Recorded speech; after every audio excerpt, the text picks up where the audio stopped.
are going, but we know we will get there.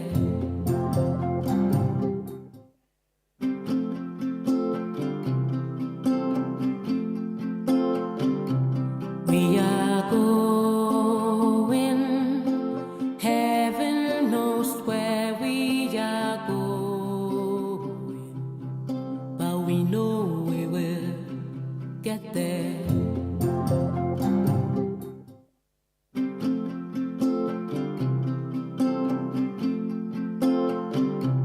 We are going, heaven knows where we are going, but we know we will get there. Good morning, ladies and gentlemen. I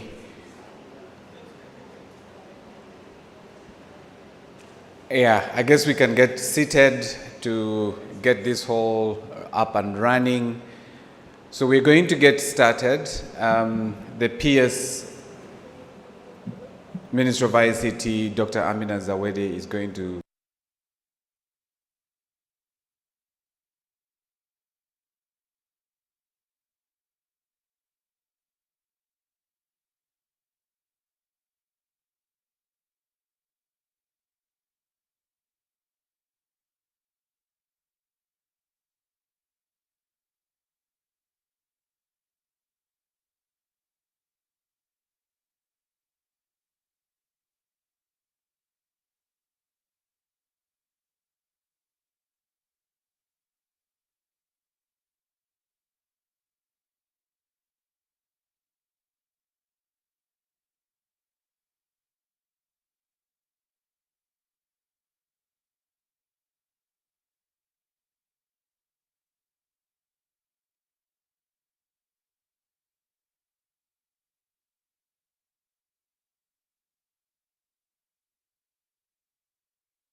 Dr. Hatwib Mugasa to come and speak to us and invite the Permanent Secretary, Minister of ICT, Dr. Amina Zawede.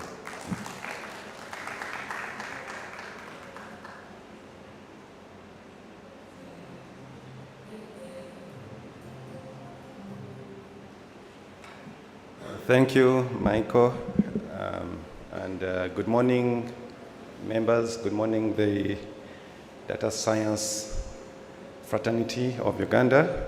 I'm happy to see familiar faces and new faces too. I'm seeing quite a new faces in the Data Science Fraternity, and I'm happy to see that it's growing.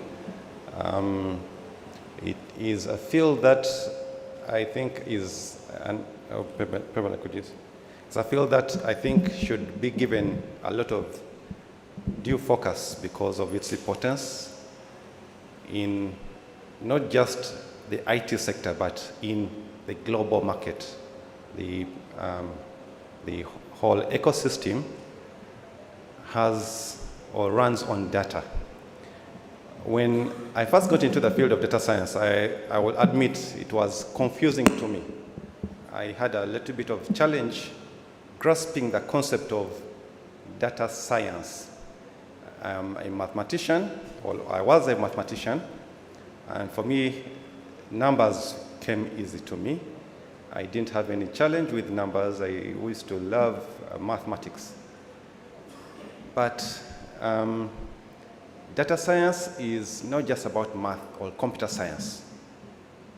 I have a master's in computer science, I have a master's in mathematics, so I thought this is the best field for me, data science. And when I went to data science, it was a different whole playground. It was really, it opened up a lot of ideas and insight in what computer science can do, all technology can do. When we talk about data science, we are talking about knowledge extraction, extracting knowledge. We are not thinking about numbers, statistics, aggregations, that is statistics and mathematics. We are thinking about knowledge. We are getting knowledge out of data. And in most cases, it's very dirty data. Dirty, I believe all of you understand what dirty means. Yeah. How do we make sense of this dirty data and make knowledge out of it? And this knowledge, how do we use it to make an action, to take a decision, an actionable decision? That's what data science is. When that was explained to me, it changed my thought process on how I go about with data science. Before you even think about extracting this knowledge, you must have the expert or domain expert in that where you are getting that data from. You must understand why. We're not answering how you do it, but why. Why are you doing this? Is it benefit per year? That's its annual revenue. We are still on our million as a country. Then they're in billions per year annual revenue. A mode in which they should work on. So for my remarks today,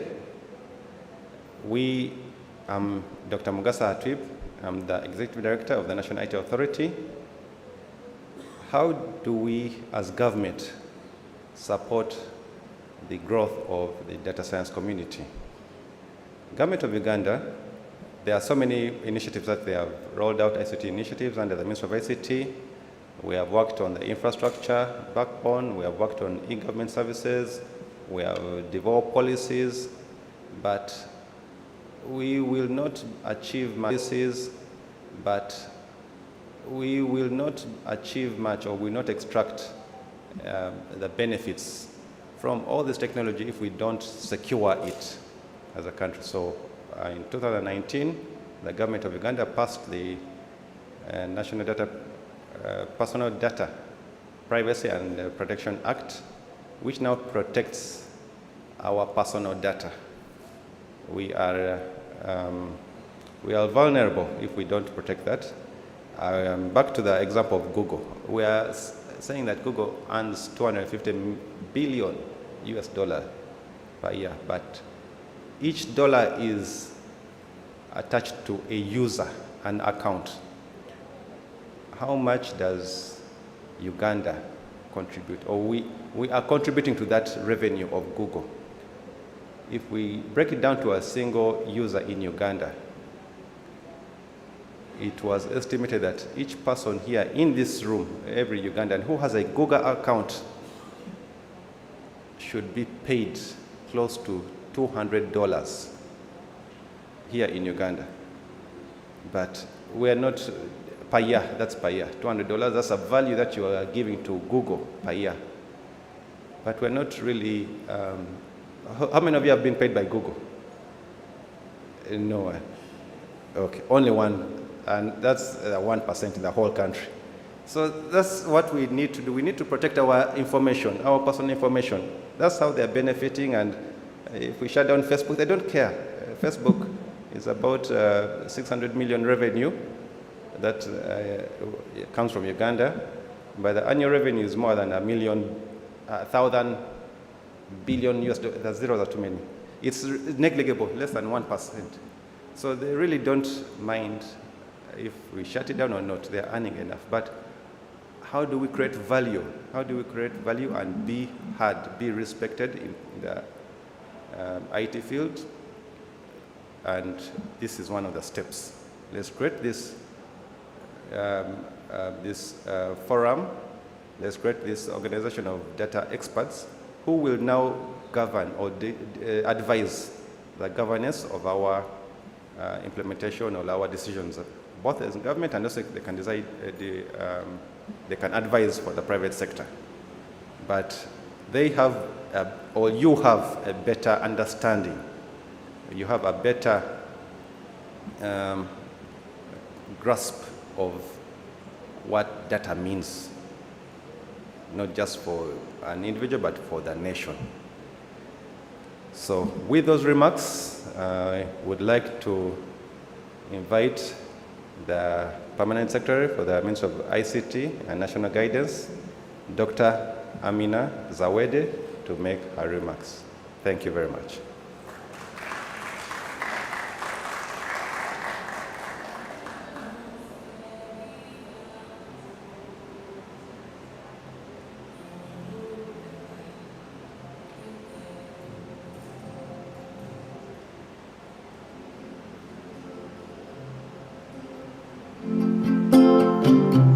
We are going, heaven knows where we are going, but we know we will get there.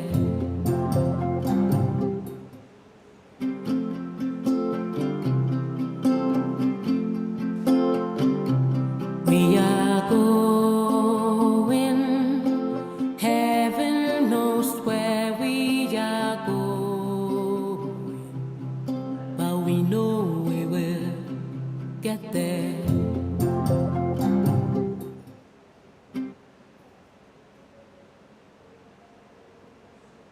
Hello, good morning.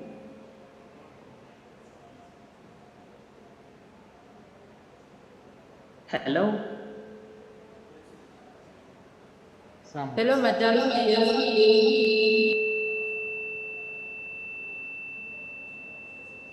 I'm trying to turn on the video, but the host will, should allow me to.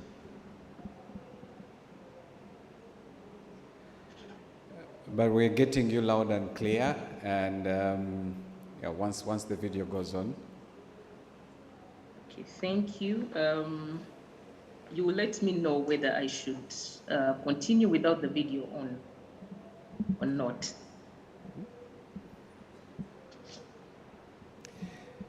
I am told that the video should be possible now.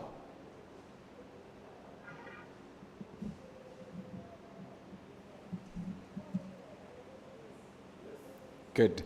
So welcome, Dr. Amina, and please go ahead and speak to us. Thank you.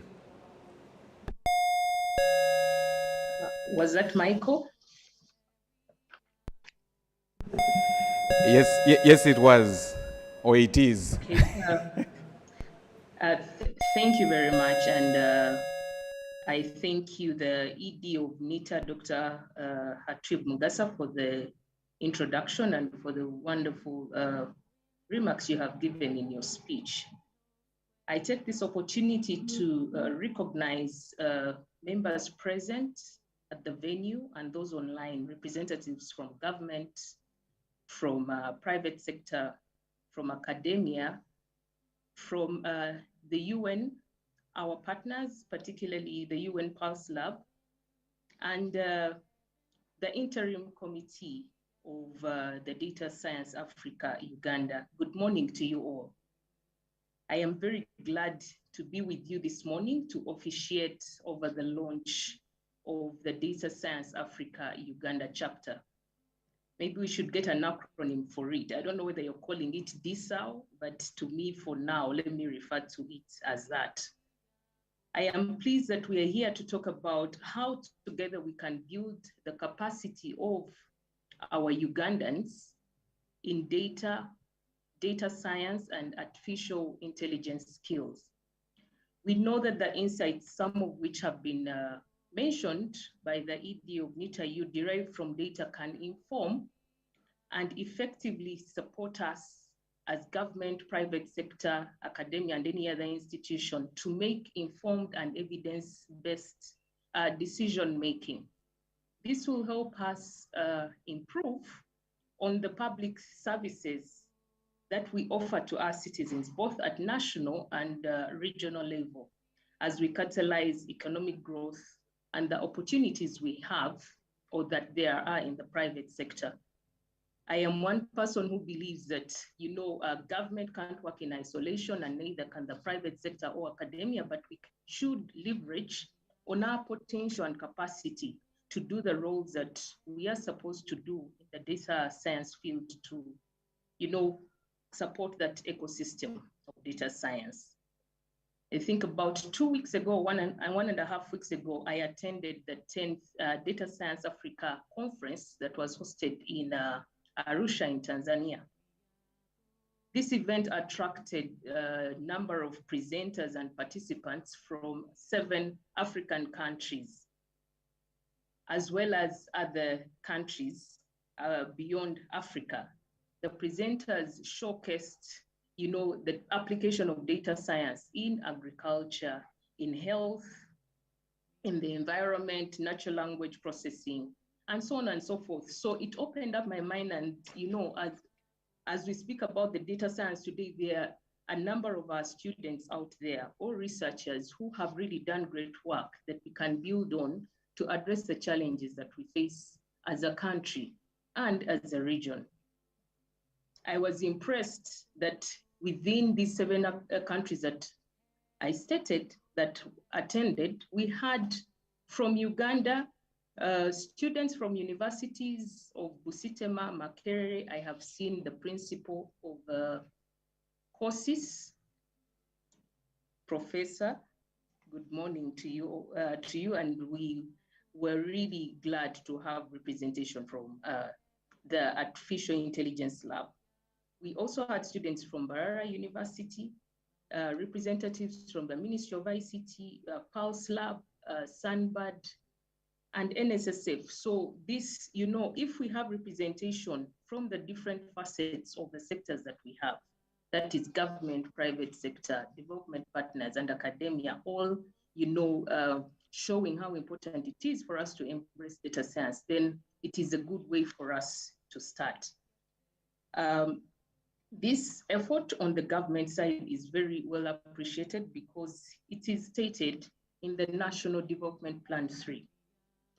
Many of the decisions that have to be taken to see us improve. Some of the programs that government has currently, we are implementing the parish development model.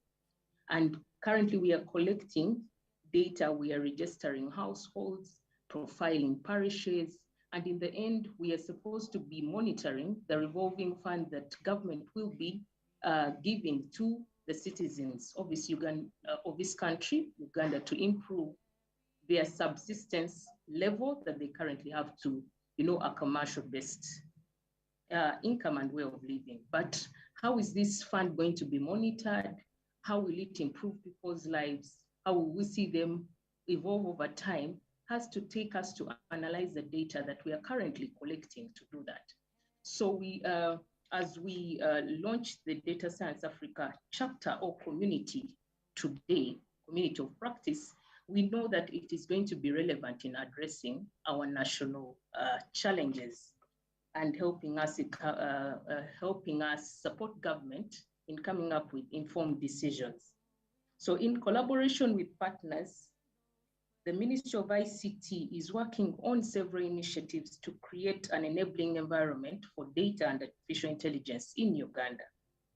These include, in addition to the NDP3 that we embrace as a country at large, we have the 4IR strategy that has been concluded, the ethical artificial intelligence framework, and the data exchange platform. Because we know when we have this data, it has to be data that is shareable to all that need to use it, to the research communities and all that, in order to improve our research output. These initiatives will ensure that the government of Uganda and its citizens can maximize benefits from emerging technologies while protecting citizens from harm and from its usage. Just like the ED mentioned that we have the data protection and privacy law in place, that is one of the avenues that we have to have in place in order for data science to thrive.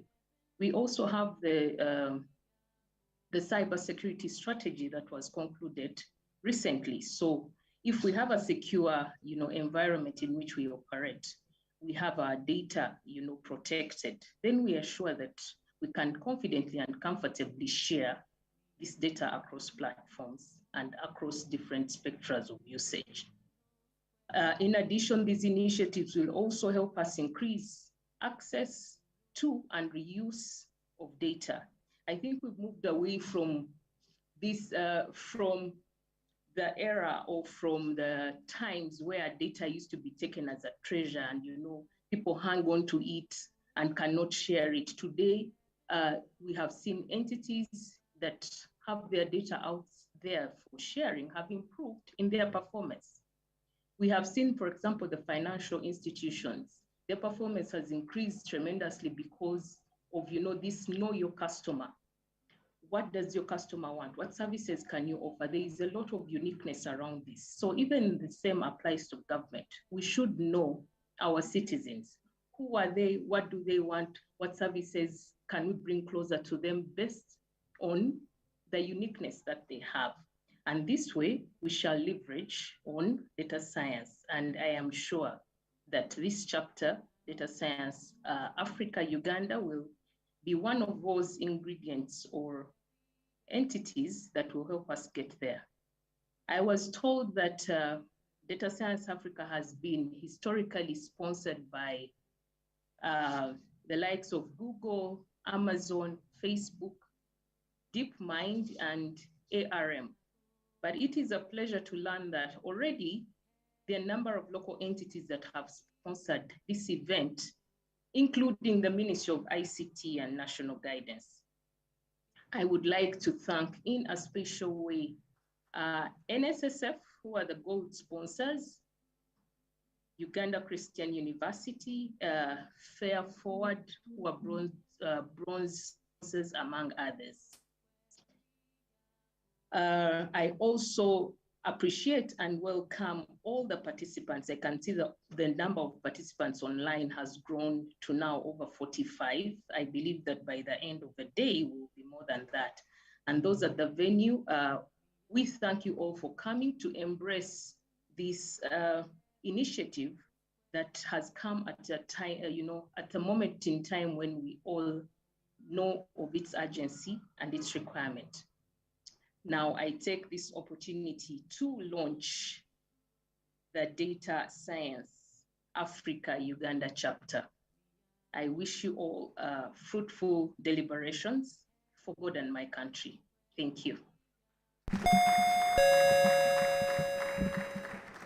Thank you very much. We are indeed in very interesting times. I'm pretty sure, Dr. Amina, if you're here, you'd have cut a ribbon or signed a plaque or something like that. But I think we have a virtual ribbon cutting. And so, ladies and gentlemen, another round of applause because Data Science Africa Uganda is launched. What that technically means is that Martin now can operate legally. It also means that we are no longer masqueraders in the ecosystem as Data Science Africa. But to be honest with you, this is a huge milestone for data science practice in Uganda. So another round of applause, guys. Now, just to put this into context, and I think Dr. Hatwib mentioned it as well as Dr. Amina Zawedi, the practice of data and the appreciation, let me even start from the appreciation of data as a value, as a tradable commodity, is something that is still alien to very many people, but as businesses as well. So I'll give a very basic example. I was talking to one of these big supermarkets here, and I was asking them, do you have an idea of the consumer trends?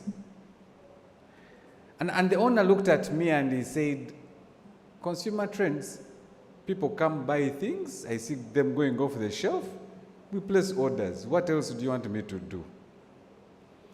Before URA came in and there was this, because all these supermarkets had royalty cards, do you remember? So I speak to one of them and I say, do you know we can actually build a system that helps you have an appreciation of how Michael has changed his consumer behavior by the things he's consuming. And then the next question was, and how will that help me? Then I went on to tell him, I said, well, you'll be shocked, because if you wanted to surprise me as a customer, that would be the point for you to surprise me. Because now you're able to see me not just as a number, but as an individual. And so the challenge I have for all of us is, how do we demystify the value of data? And not just for research institutions, but for businesses, for local governments. Because the easier part is for us to do it from a research. It's very easy. Set up the AI lab, that's very easy. I see SEDAT has one, COSIS has one. Very soon we may find one in the College of Health Sciences. But how do we translate this practice beyond the science for it to work? So as we launch, there's excitement, but the work begins. The work begins. But ladies and gentlemen, to get us to this was not a miracle, it was hard work. And allow me invite Mr. Martin Mubanjizi. This gentleman you see has been working. You can even, I think even had a night here. But let's put a round of applause. Let's welcome him deservingly, because Martin has done incredible work. So Martin, thank you for steering the ship to this level, to this extent. I welcome. We can see Nita is now fully represented here, the chair, as well as the other board member, Dr. Binka, welcome. But allow me ask Martin to speak briefly about this journey, and then later we'll have Dr. Ernest Mwebaze to come and share with us about the roadmap. And so yes, welcome again, I was going to say Dr. Martin Mubanjizi, but it's not too late, eh? Yeah, thanks, Michael. And I would like to thank the PS. So the PS was supposed to be, physically here, but I think because, because of commitments that came up, she could not make it here. But we are happy that at least she was able to address us. So I'd like to recognize, the presence of the ED NITA, the principal college of, we call it COSIS at Makerere, the board members of NITA, the members of the interim Data Science Africa Uganda Committee, and representatives from the private sector, the UN. I know some people are online. So I'd like to thank you very much for, for making it. I know sometimes, there is a lot of work, and, getting a person to take off time for such a thing is really appreciated. So just to say that I'm going to give just a brief about Data Science Africa, and then Data Science Africa Uganda, but most of the things will be covered by our strategy lead, that is Dr. Ernest Mwebaze. So maybe just to start, my name is Martin Gordon Mubanjizi. I'm the General Chair for Data Science Africa Uganda, the interim Chair of Data Science Africa Uganda. We have Dr. Joyce Nabende, who is, I think, with us. She's our program chair. She also heads the Makerere Artificial Intelligence Lab. We have Professor Engineer Beino Mugisha. who is our academic coordinator. We have Dr. Ernest Mwebaze, who is our strategy lead. We have Dr. Daudi Jingo, who is our health sector coordinator. We have Maureen Amutorine. What is Maureen? Who is our media and communications. We have Mr. Michael Nintegeka, who is the private sector coordinator. We have Osbat Osomai. Osbat from NITA, but he's our government coordinator. Then we have Muchibi Ivan from GIZ. He's an AI advisor for GIZ in Uganda, but he's our strategic partner. We have Claire Babirie, who is our secretary. And then we have Mr. Alvin Kabauma, who is our sponsorship chair, and he's from NSSF. Yeah, so Data Science Africa is a professional network, but it also has data science enthusiasts from around Africa, but even beyond Africa. And the aim is to try to build the capacity of Africans into these skills of machine learning, artificial intelligence, data visualizations, business intelligence, and all those skills that are basically related to data science. Because data science is a term that, covers all that, the computer visions you hear, deep learning, all that is basically data science. So way in 2015 is when we first had our event, and that was in Nyeri. And we started with a week-long event where we had 3 days of training, and then 2 days of workshop, where in the workshop people showcase like the work they are doing. So we have private sector, we have the UN presenting, we have civil society presenting, we have several presentations. And the last one that we had was in Arusha recently, a few weeks back, and it was, as you've heard from the PS, there were 7 countries represented from Africa, but we also had other friends from other countries participating. In Uganda, we last had Data Science Africa event in 2022 during COVID. We did the virtual version, but before that we had it in 2016. So, and normally these events, Uganda has participated, has always good representation in these workshops, in these events. But of course, not everyone can make it to Arusha. The other time we were in Ethiopia. The other time we were in Nigeria. The other time we were in Accra. So not everyone can really make it. So we thought it would be good to start up a local chapter here, such that we can reach many people. So we have been to 7 countries in Africa, but what we want to do now is to start going from one region to another, holding these events such that we can have more Ugandans skilled in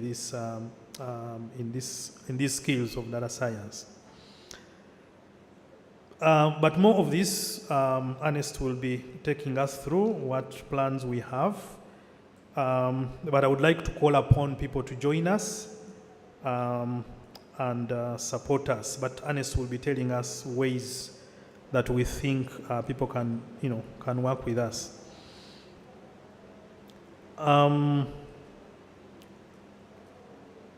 Yeah, so before maybe I forget, I I should say that I don't work for Data Science Africa Uganda, but I work for UN Global Pulse Lab, which is a UN initiative which was originally focusing on big data and artificial intelligence, but now we are widening our scope. We shall be looking at data, we shall be looking at innovation, digital transformation, behavioral science, and futures and foresight. And we shall be helping the UN to transform. So we shall be supporting the UN in its transformation. We shall be helping in developing global frameworks to ensure that we can maximize the potential or the benefits of technologies, not only AI, but technologies, but also minimize the risks that can come from these, and then also advance technology innovation. So those are the areas that UN Global Pulse will be focusing on. So with those few words, allow me to end here. And thank you for coming, and looking forward for the other sessions coming on. Thank you.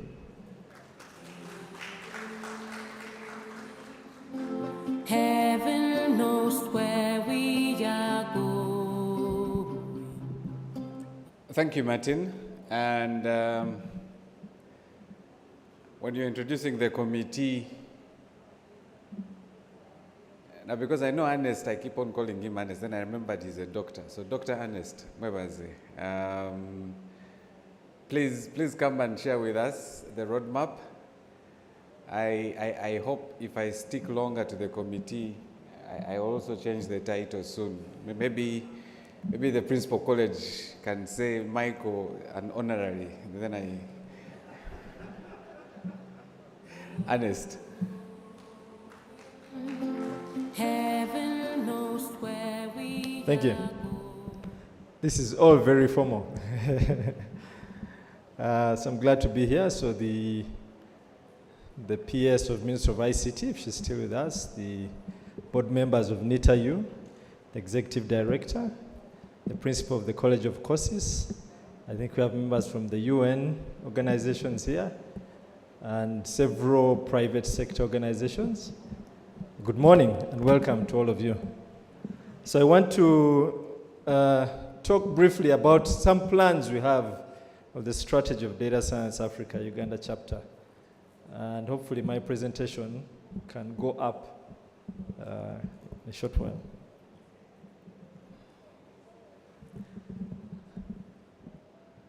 Fantastic. So I'm called Ernest Mwebaze. I've had many portfolios, but right now I work as the ED of an organization called Sunbird AI.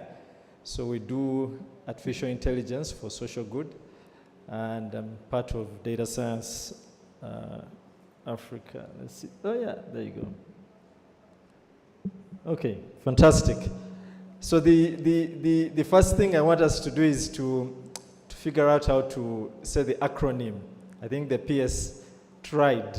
So this acronym I can't say it, but this DSAU.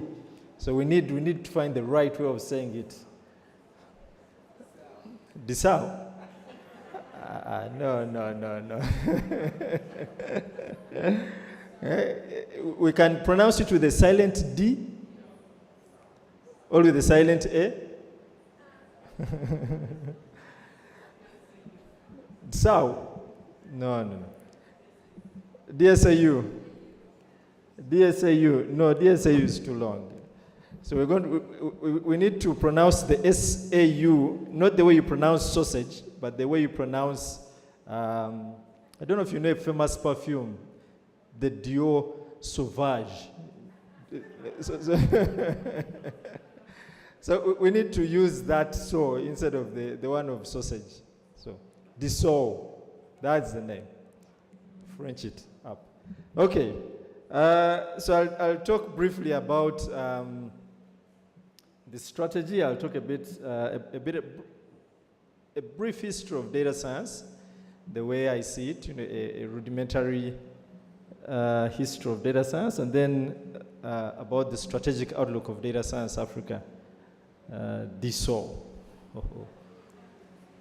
All right, so what are we? We are a network of enthusiasts and individuals. So it's a network of hubs, a network of individuals, and a network of research hubs and private organizations. But mainly it's a network of individuals, as we are here.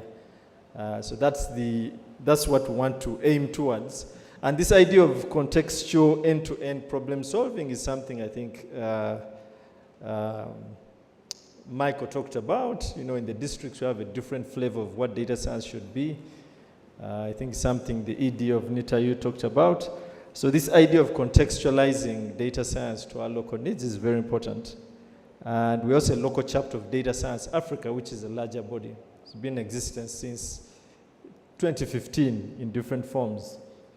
And right now we are sort of managed by an interim committee, and we are non-partisan and non-governmental in a good way.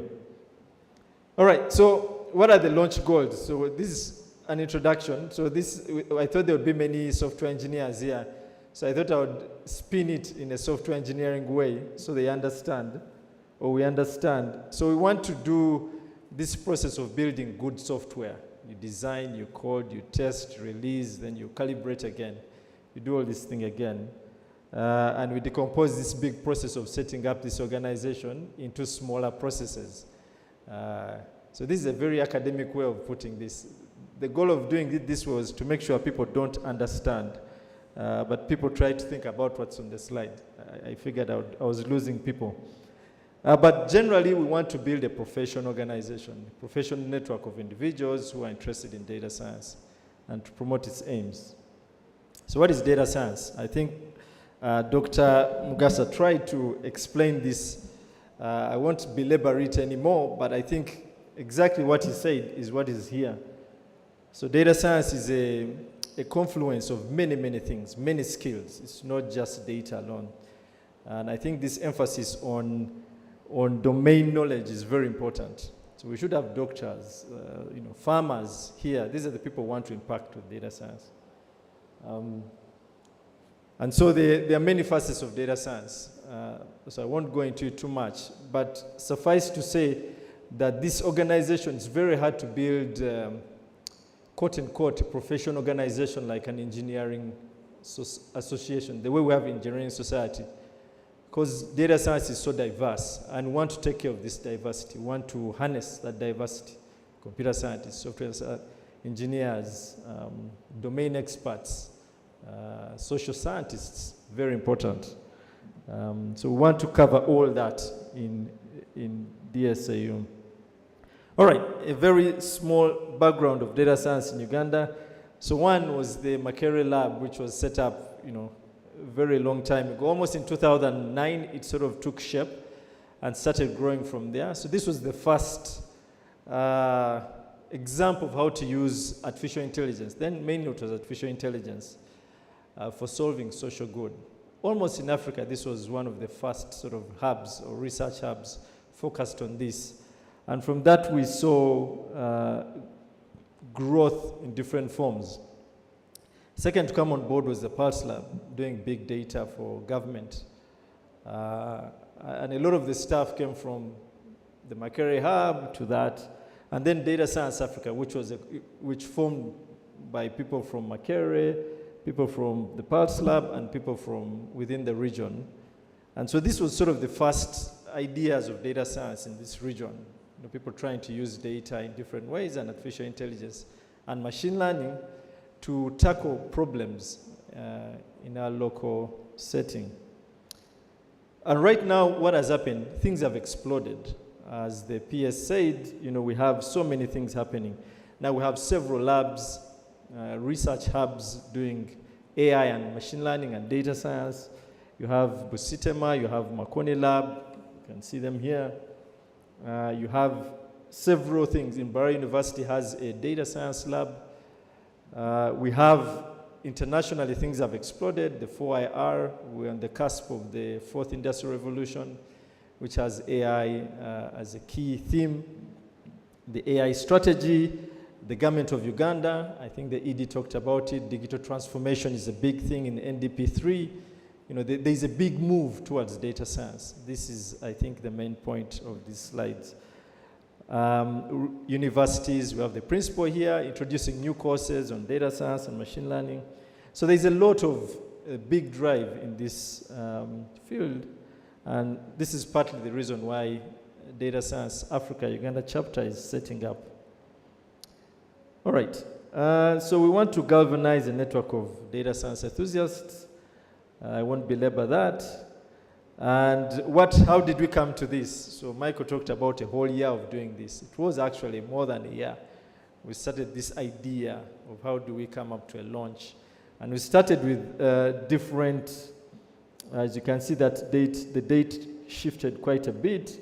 We started with several pre-launch events in several regions of the country. That map sort of shows people from the different regions, and Martin talked about this. These were online events during COVID. They were attended massively by over 300, 200 people. And they involved presentations of people doing contextual work in these different places, about data science, sort of driving the need to come to this. We've also had 2 data science skills assessment workshops, and these are culminating in courses, which I'll talk about a bit later. We've also had so many meetings to try and set this up and understand what we really want to do. All right, so the goals of the launch. So very simply in this launch, we want to create this inclusive process of initializing this network. And that's why you're all here, and that's why we have so many people online. We want to discuss, want to talk, and have ideas of how we do this. And then feedback, buy-in, and a bit of a mandate. The PS has given us a mandate, blessed by the ED, and so we have the permission to go ahead. All right, so I'll just talk a bit about what we see as the future going ahead, what is called the roadmap, or more aptly, the strategy. And I'll talk about these sort of key areas. So one is the structure. How do we envisage the structure? And these are things we want to discuss here. How do we envisage the structure of DSO, Data Science Africa Uganda chapter? So the essence or the core of it will be a network. So we really want a network or an association, but more a network than an association of individuals, hubs, and organizations. So I came to Rotary, those who are in Rotary. I know Michael will make a comment after this, but I came to Rotary. Formally, we want to set up a social enterprise, but Uganda doesn't have, luckily we have Arthur here from the Uganda Registration Bureau. So Uganda doesn't formally have a vehicle for a social enterprise, so we would need to set up something akin to that. So something either company limited by guarantee or a foundation. This is the structure we're thinking of setting up data science. We want to be inclusive in our representation, but non-governmental. So this is the way we think the best way to work with government is to be non-governmental. A bit of a paradox, but it's been proven to work. And then the advisory board, and this is where we really want to work with government, different intergovernmental bodies, and of course we'll have the parent link to Data Science Africa. So this is how we want to structure data science, and would really appreciate comments on this. Membership, how do we envisage membership? So membership will mainly be individual, right? But then we also have university research hubs that can be members of Data Science Africa, and then corporate memberships. Like there's so many innovative organizations in the innovation hub here, private sector, the big players like NSSF. So those can be corporate membership, corporate members of Data Science Africa. And how will subscription be? So membership will be premised on a subscription, which will be a token subscription. By token, we mean you have to pay. but we're not paying to buy a car, we're paying something small. We're paying to buy a tire or fuel. Fuel is a key thing. Maybe fuel is understandable. So there will be a minimal payment, and this mainly is to create a buy-in, that people buy into this organization. They have some skin in the game. I think psychologically this seems to work best for this kind of networks. And this would be different for members, individuals, for corporate organizations, for research hubs. And then, of course, the related value proposition that the organization will give you, and I will talk about this a bit more. And so the kind of questions we're asking, things around in-kind subscription, what does it mean to be a corporate member? So want NSSF to join, but want individual members within NSSF to also join as individuals. So when you leave NSSF, you're still a member. So what are the member activities of Data Science Africa, Uganda? So these are activities that the members enjoy. So one is research seminars. And these are already ongoing in some form with research hubs at the universities. One is open, so members can go and attend. There's an announcement. There's a rota. There's a timetable. People know about the topics that are being discussed, that they are topical topics, and people can attend these research seminars. We're talking about continuous professional development. I think they changed the term then, but I think the essence is continual professional development of the members of Data Science Africa. And this will take forms of regular meetups, where we get experts to come and present about topical issues in data science. We are keen on an annual summer school. In Uganda, the context is really wet and dry season, so maybe a wet school, I don't know, dry school. But the idea of a summer school where we have some training and a workshop. This is borrowing from Data Science Africa. We definitely want this. And this would be geographically located so that we can sort of know what people are doing in different places. And then different access to opportunities, jobs, etc. So these are opportunities or activities of members who are in the organization. DSAU as an organization will also have corporate undertakings, so things that the organization does outside its members. And things like paid corporate training, and this can be consumed by members or non-members. We have courses or programs. These are sort of longer term courses, maybe 3 months on data science, and this could be contextualized, whichever, targeted differently.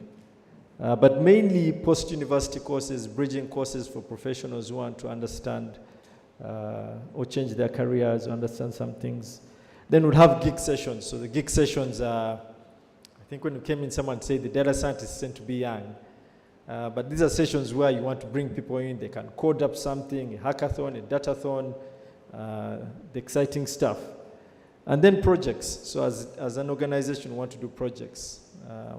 Get funding and do actual projects or consultancies. And then social undertakings. Since we're a network of individuals, we want to have somewhere we give back to society in a non-profit way. Comms and engagement, we definitely want to create awareness of data science. I think as a community, we want to have a voice. So we want to engage with government, with different organizations as a voice, as one voice. We want periodic publications, and we have this idea. The point number 3 is very important. We want to publish an index, and partly this is why we want to be quote-unquote non-governmental. We want to be an independent body that does bits of evaluation. So evaluating things like data science, which organizations have sort of consumed data science in a more realistic way throughout the year. Who's the key data scientist in Uganda, for example? Which organization, which local government? And we think awards is a way to create awareness, but also make sure people strive towards something, all their efforts are recognized. And we want to do this. And then exhibitions, social gatherings, football matches, I don't know. We want to be in the cricket oval, data science, chivuru, they call it chivuru, And the cricket over, we want to lock the cricket over down with data science. Okay, and then lastly, fundraising. So how will we raise money to do this? So we want to raise money through membership. We want to do it through corporate undertakings, projects, consultancies, grants, donations. So the idea of donations is also to create a membership profile. So if the principal of the College of Computing wants to donate to data science and wants to give us, 100 million, we recognize him specially. I'm hoping, he's going to be here. He may tell us something. Let's wait. But also other things, lapels, merchandise related to the organization, and maybe expense lines. So we thought this was important to highlight in case people think we are eating their money. So we want to spend, how do we want to spend the money or the things we care about? So one is maintaining the network. So this is office admin, finance, social events, then corporate projects that we do as Data Science Africa, social undertakings, and this could be drives to sponsor data science in secondary schools or fund university research, things like scholarships for students wanting to do data science, micro grants, and then community projects. So if as an organization we can say we are going to Uganda, local government, what do you have in terms of data? What can we do? And we do a project there that lasts, 3 months, have a matching grant, and we do something there. They can collect their market data now because of an app we've created or something like that. So we want to do community projects to impact society. So these are sort of the things we want to spend your money on. And the cricket over, of course. All right, so the roadmap. So the roadmap, we want to do and this is sort of the last slide. I see Mike was looking at me unpleasantly. So we want to formalize data science. That's the next step in the next 3 months. We want to formally register Data Science Africa now that we have the permission from the authorities. We want membership, so we want people to subscribe. So we want to have a way we can do membership easily, and then we want to start network activities. So within a year, we want to have had several activities. We want to be having our annual conference and want you to come back and join us for this. So thank you very much. So data science is a big deal, and we want to have our voice heard earlier on. Thank you very much.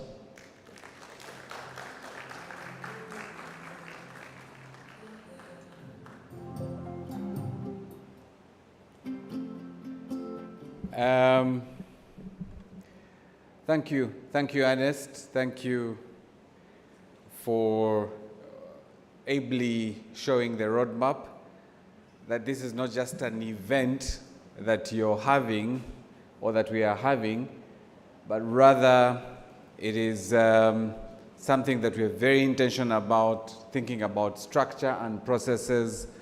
And so, because of the process and the journey that has been started, I'm going to invite the chair of NITAU, Honorable, please, if you could come. We're going to unveil the Data Science Africa Uganda logo as part of the launch process, together with the ED, the principal of the college, and the other board members of NITA who are here. Please make your way up here.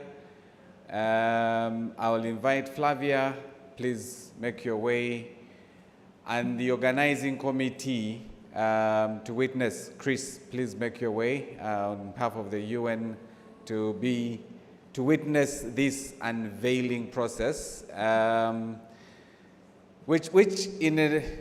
this is symbolic to ribbon cutting. Martin, you need to be up here as well. Yeah.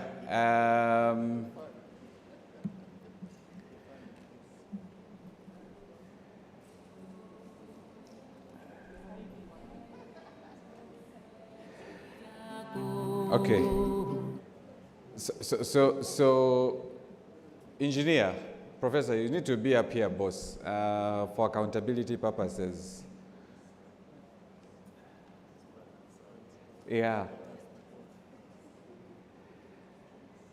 Okay, so Joyce is protesting, but I will allow you to protest in silence. But now that I've called your name out. So this is how it's going to run. So Ernest is going to blow, and the thing will just open up. I'm kidding. Now serious business. So I'm going to invite the chair, together with the ED, to probably find a way of technically standing to unveil. And then the rest of us, okay? On a count of 1 and 2 and 3, there we go. Data Science Africa Uganda is launched, unveiled. So we have, so the two things we have an acronym and how we pronounce it. We have a logo, and that we're not doing badly at all from a launch perspective. So can we find of organizing ourselves for a proper photo? The photographer, who is the main photographer, please guide us on how you want it done.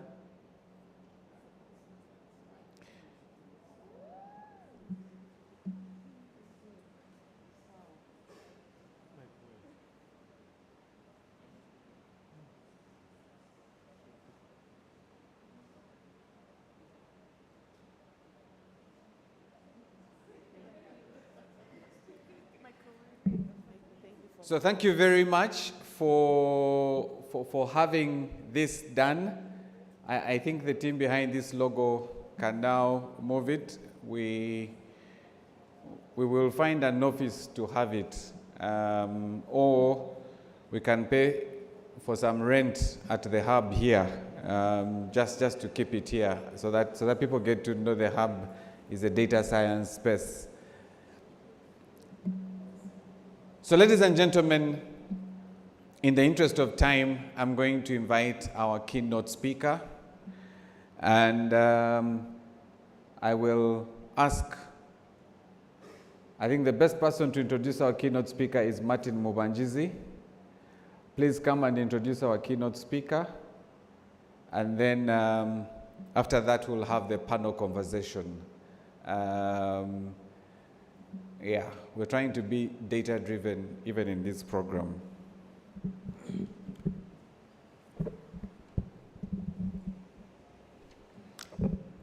Yeah, so thanks, Michael. So our keynote speaker today is Dr. Williams Waswa. He has a lot of titles, but he's one of he's a member of the high-level panel. He's a member of the African Union high-level panel on emerging technologies. And currently, the panel is, the high-level panel is looking at developing an AI strategy. It's called the African Union AI Continental Strategy.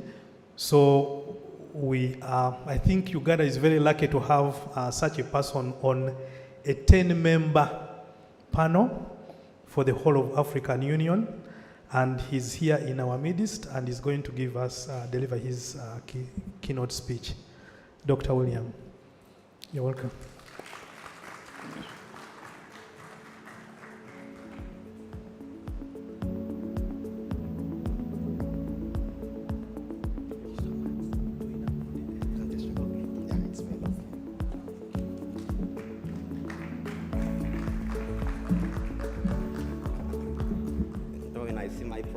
Clapping, I feel happy because she has mentored me. So good morning, everyone. So all protocols observed. I'm really so happy. I'm humbled to be here. Allow me to express. Allow me to express my sincere gratitude to really be happy and thank you for the opportunity. I really thank the entire organizing committee and the entire DSA and DSA Uganda for really organizing this timely event. I'm delighted to see the passion of all Ugandans, especially those that are here, with how they are really interested in seeing to see how data science can really help improve our social status in Uganda.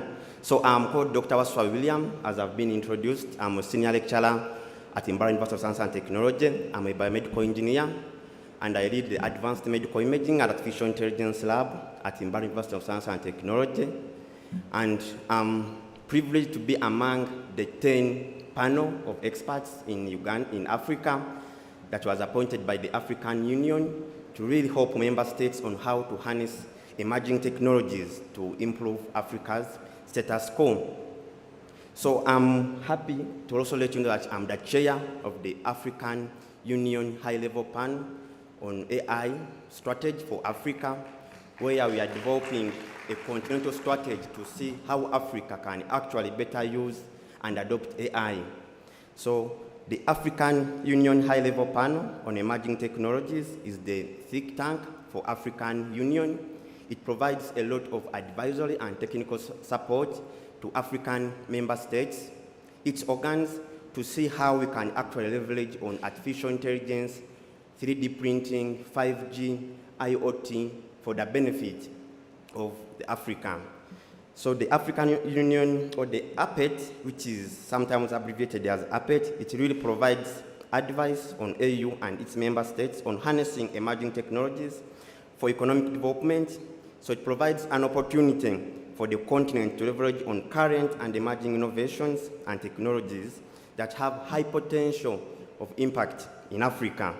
So APET advises African Union, member states, and its organs on how to harness innovations and emerging technologies for socio-economic development. Dear ladies and gentlemen, Goal 1 of Africa's 50-year Agenda 2063 strategy is a high standard of living, quality of life, and well-being for all citizens. And priority areas on this include incomes, jobs, and decent work. Science, technology, and innovation has potential of helping Africa achieve this and create employment opportunities for the youth. So dear, let us look at these technologies as opportunities for solving local challenges and consequently becoming job creators. We can become job creators using the emerging technologies. When we talk about the emerging technologies like artificial intelligence, IoT, 5G, 3D printing, these have a lot of potential in solving our local challenges and also becoming job creators. AI has potential of impact in several ways. It has been held by many as a transformative force for African societies, with a lot of promising results to reduce poverty, improve access to public services like health, education, but deployment of these innovations or these technologies really require a lot of support from different stakeholders, including our governments and its organs. So these challenges, like I said, harnessing these technologies currently has a lot of challenges, including lack of enough experts, limited ICT infrastructure, and also lack of available data sets to really provide for this. For example, when we are launching Data Science Africa, really want to use data for a lot of insights, but currently we still have a shortage of having this data available for this type of research. So I call upon the government of Uganda to implement and scale homegrown solutions, because from our preliminary work, we have actually seen that Africa is not short of innovations. So every time I see calls from the ministry, call for innovations, sometimes I actually say there should even be no call for innovations, because we have a lot of innovations.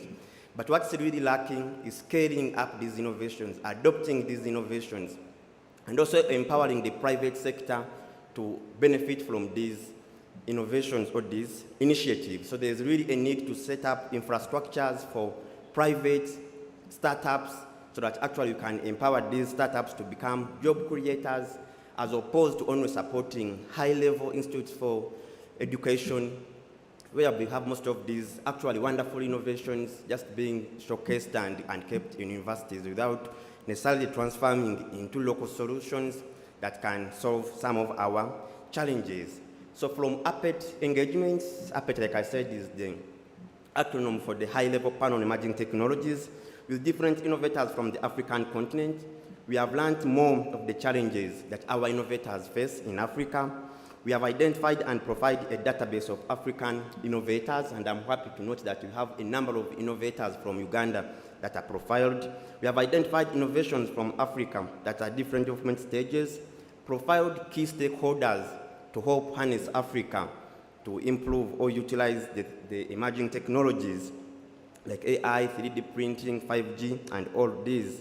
So we have developed high-level reports with experts in this field, and I'm happy that I think I've interacted with Martin, where he was consulted as an expert in data science. So I really acknowledge your support and Pulse Lab. So we have identified different experts from the African continent and written or proposed and developed strategies for Africa on how they can harness these emerging technologies. So specifically looking at 5 pillars. For example, the artificial intelligence continental strategy is currently looking at 5 pillars, and these include human resource. So how could we improve our curriculum? How could we improve our education systems in Africa to ensure that people don't hear of AI when they are at university? People should not hear about data science when they are on at university. These are concepts that should be introduced to our kids at an early stage. So we are looking at how African nations could actually benefit from an improved education curriculum that could benefit or introduce this type of emerging technologies like 3D printing at an early stage. We are looking at data foundations and using AI. We are looking at the AI economy, enabling environment for AI development, and also building sustainable partnerships for Africa on how to sustain and build emerging technologies like AI.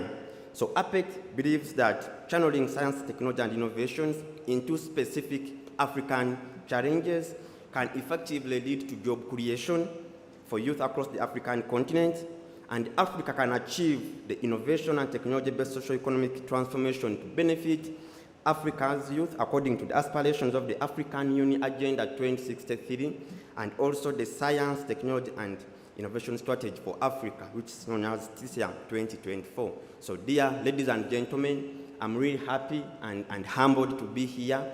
I'm so grateful that we are actually having this type of establishments in Uganda, and I'm happy that Uganda is part of DS Africa, and they have worked with other initiatives like AI Indaba. I think you have interacted with AI Indaba. These are really established intercontinental strategies that can help empower a lot of Africans on how to use these technologies to better suit and solve our local challenges. So thank you so much, Chair and Organizing Committee. Thank you.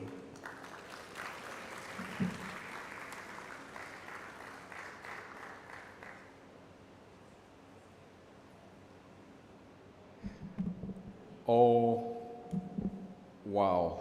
Sometimes it's exciting to see your own in places where they're influencing. And so, Dr. Williams Waswas, thank you very much for representing Uganda. And when you have people in places of influence, you also walk with your head high because, yeah, you know, we're not just doing stuff, we're also influencing at very technical level. Now, looking at our schedule,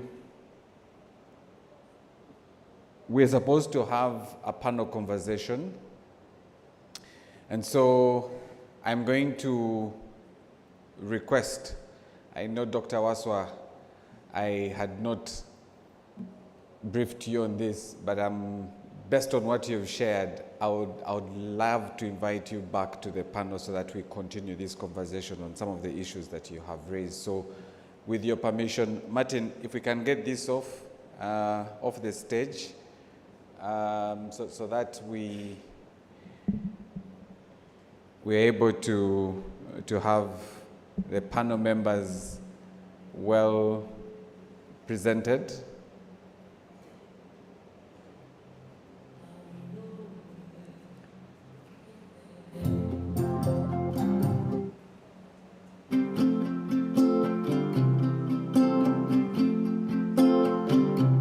We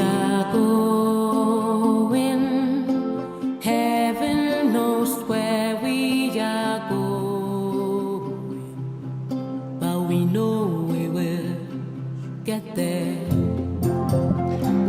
Okay. So this panel is going to have, now just to have a disclaimer before we get started. This panel is going to have a heavy academic presence, but also tells you the practice to an extent has largely been in that space. So when you see, don't say, but and there are other people who can talk about data science. No, we're going to even move in that direction. So allow me to invite Dr. Waswa Williams, please come and take your seat. Dr. Hatwib, the Executive Director, NITA, please come and take your seat. Professor Oyana, the Principal College of Computing and Information Sciences, take your seat. Dr. Godleva Owomsha, please come take your seat. Dr. Godleva Owomsha, thank you.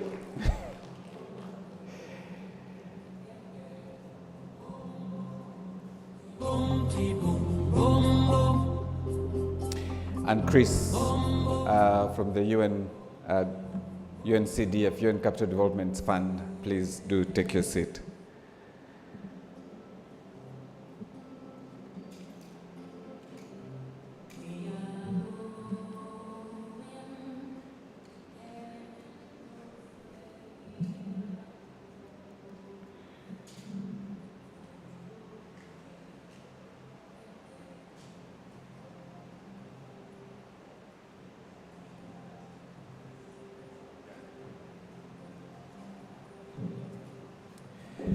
Yeah, so I will, just to be a bully, I will keep standing. Also because from a teaching background, I always want to have visibility.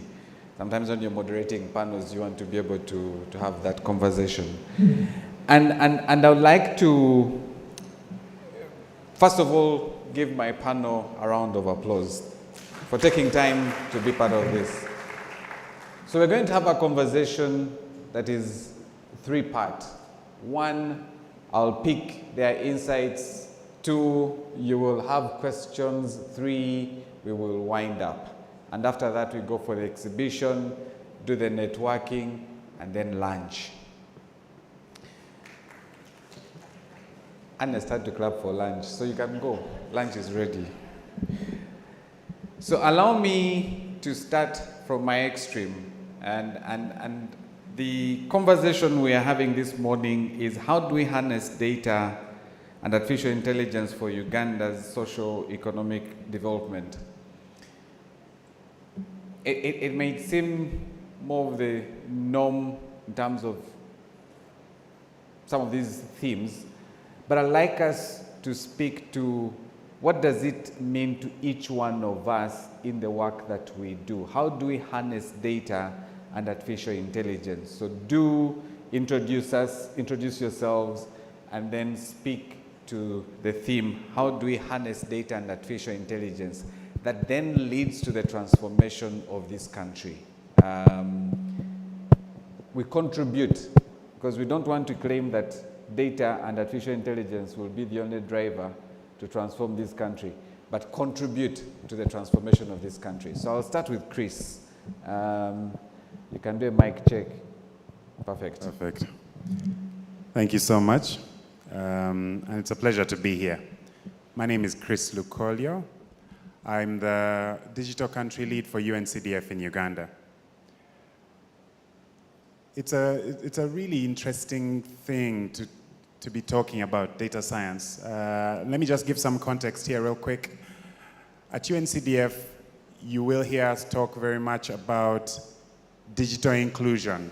You'll hear us talk about those in danger of being left behind. And I think it's a common theme for all of us. But rarely do you hear us talk about all the data that's generated as we strive to use digital platforms, digital service offerings. And even with these rural communities, so in the UN we talk about, yes, those in danger of being left behind need to be included in development. But think about all the data that's generated. So I'm hoping that in today's discussion, Michael touched on how you have a lot of academia as the focus for this discussion, because usually innovation actually starts there, conversations start there. But I'm hoping that I can bridge the gap between academia and practical field application. How do we take all that data that's generated with these platforms to better serve those who otherwise might be left out of this discussion? Think about all those online, those of you in the room, your credentials, but then think about the refugee communities or the rural farmers. How can we leverage all this data that's generated to better serve them? And so it's really, really a pleasure to be part of this discussion. I'm hoping that we can talk about, again, the different tools we're using, the different applications in analyzing this data to better deliver services, and hopefully get more people to appreciate the value that indeed this data has, but also the practice of data science in better delivering services for those who otherwise might be left out of this discussion, but also left out of national development. Thank you so much. Thank you, Chris. Dr. Godliver?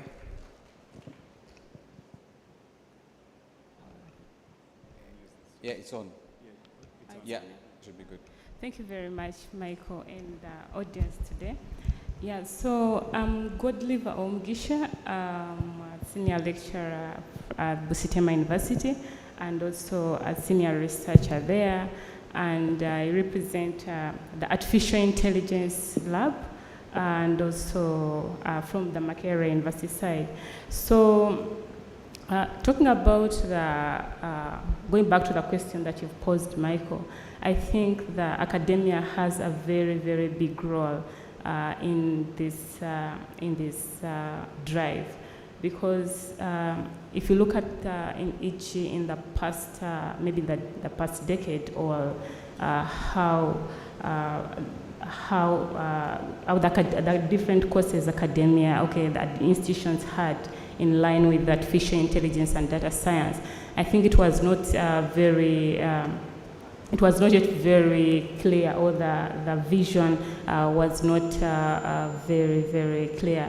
But today's world and also society problems that we have, I think academia has a very big role. And as institutions, we try to train our students to get skills that also try to show them problems that they should be solving in the real world societies, and also bridging the gap,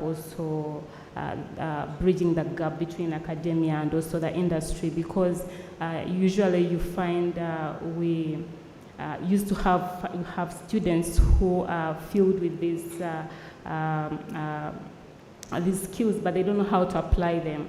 So if you look at some of the challenges we are trying to tackle lately is compared also to what my previous speakers said, looking into challenges, e.g. like agriculture, looking into what's happening in our country, in our cities.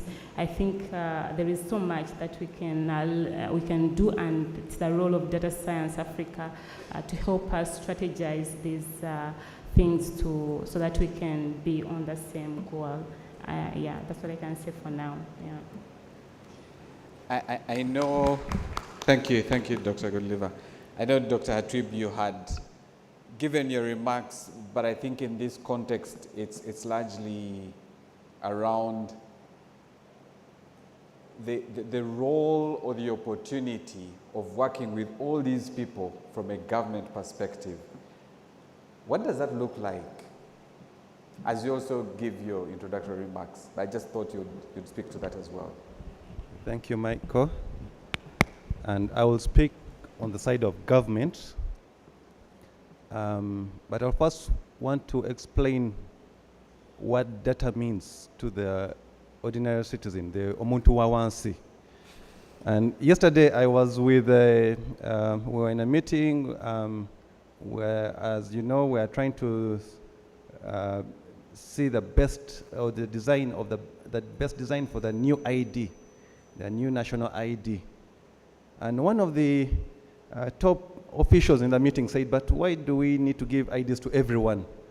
My grandmother in the village, when she got her ID, as soon as she got the ID, she wrapped it in a kavera, in a plastic bag. She really secured it and kept it, and she has never taken it out ever since. It's almost coming to, I think it's now 8 years ever since she got her ID, and she has never removed it from that polythene bag. And she was saying, why do we need to give IDs, national IDs, to some people like that? It all ties down to data. Yeah. Data. That national ID has information. That is a building block. It's the foundation for now the artificial intelligence. All other products that we want to build onto, the person, how do we identify a person? And from the person, now we build services. We build those blockchains, all the other financial services, transport services, NSSF, almost every service within government and even the private sector ties down to an individual. Without the individual, we don't have an economy. But how do we define the individual? We can only identify him through the national ID. So as government of Uganda, if we don't have that enabling environment, then we have failed the other services that are up the chain. So government of Uganda is providing an enabling environment that will now have that will enable data science and its subcomponents, artificial intelligence. All the other subcomponents now can flourish from this enabling environment. Without that, then we are not going to achieve our targets. So government of Uganda is trying to get that service efficient. If we're getting a national ID, it should be, we are citizens, we cannot deny them that privilege. So we need to provide the service to the citizens, and once we do that, then everything now falls into place. At NITA, I just wanted to speak more about the authority that leading at NITA. Yes, once that baseline has been formed, now how do we connect it to the other services? We can't get, there are so many, I believe, innovation groups, there are so many organizations, there are so many products that would want to harness this information. But all of them coming all at once to I say now, let's just keep one example, national ID, everyone coming to NIRA, that will create a bottleneck. So even if we create that baseline, we need to also create that second level, the second level of service delivery, and that's now the integration bus. So we have rolled out an integration bus that will enable now the citizens, private and public sector, to come and pick up this information, this data, and make sense out of it. When it's just not only national ID, but now even government data. We're connecting all data sets across government to be utilized both by government and private sector. Thank you very much. You can see the model, or did you see it? Guys, we need to be present. No, but yeah, I think what you're trying to raise, and I like the example that you use of the integration bus and making sure that everybody is picking and tapping into that. And I think for me, which now comes to Professor Oyana, as well as you introduce yourself, you have Busitema, you have Makere AI Lab, and I think for me, the question, but also the opportunity to speak about the leadership, the college taking the leadership in this crusade. To you, Professor Oyana. Thank you very much for the opportunity. My name is Tony Oyana. I'm a professor of GIS and spatial analysis, and I'm also college principal. I want to start my conversation slightly in a different way, and I will start with Ernest, because this is an initiative that is starting for Uganda. by suggesting that ethical concerns are very, very important, and I would like to see in the objective of this chapter that we pay attention to ethical consideration. Is a very important aspect of data science. You know, you can beat data to death and it will tell you the story you are looking for. And sometimes in that process, there are ethical issues that come up. So we have obligations to our community here in Uganda and obligations to the discipline that we pay attention to ethical concerns. And I would suggest that that should be a key aspect in the objectives of this chapter. Having said that, I want to begin at the entry point of the concept of data science, and then I will look at the role different institutions like Makerere University can do. In its basic essence, data is just observations in their raw form. And the data that we have access to occurs in three formats: structured, that is in databases; unstructured, which is very common too; and semi-structured, in between structured and not structured. So that's how we approach the data that is there. Let's say I want to look at the conversations that are going on WhatsApp. That is unstructured data. So the reason why I even pointed at ethical concerns, there are traditional ways how we handle data. One of them is, first of all, trying to organize that unstructured data so that I can think through and make sense of the observations. Because fundamentally, science is about understanding and making sense of those observations. Okay? We should not forget that. That is very generic. Okay? So, how do institutions come in? I would say that one of the scientific obligations is to make observations, and we can make them either numerical or non-numerical. Okay? So we are at the center of it. So it is not an accident that the data science work is taking place in academia. We add a lot of value to it. And I think the universities in Uganda, Makerere University being a champion and a pioneer, Busitema, in Arua, you saw the map that was presented. It showed the location of those universities that are playing a leading role in data science. So I think the partnership that universities bring in, one, we have the knowledge, the techniques, and the tools to lead in this effort. Secondly, we can also create new knowledge so that we help with the decision-making process.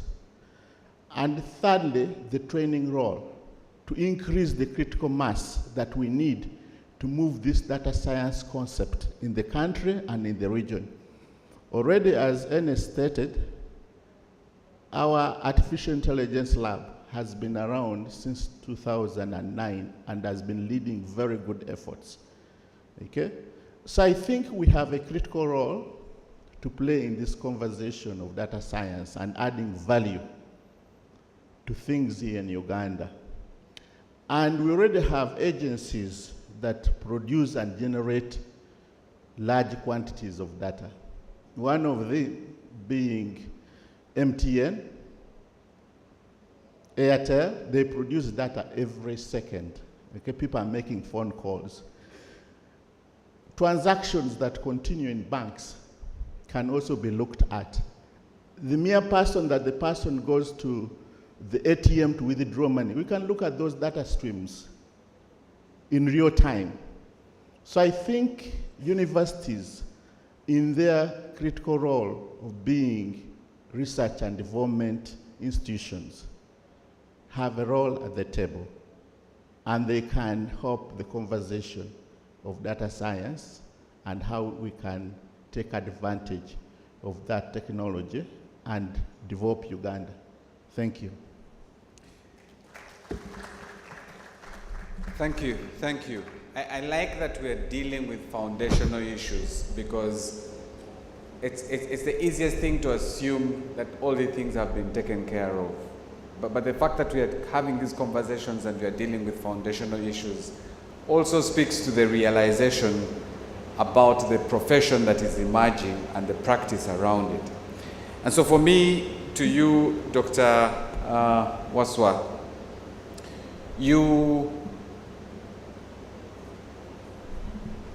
as you're introducing yourself, you have a biomedical background. So you're speaking from a largely health perspective, but also because you're dealing with biomedical, you're dealing with medical, you also deal with numbers in health, if I could put it that way. And so picking on from Professor Oyana is this translation. The translation, the use of data to translate and improve service.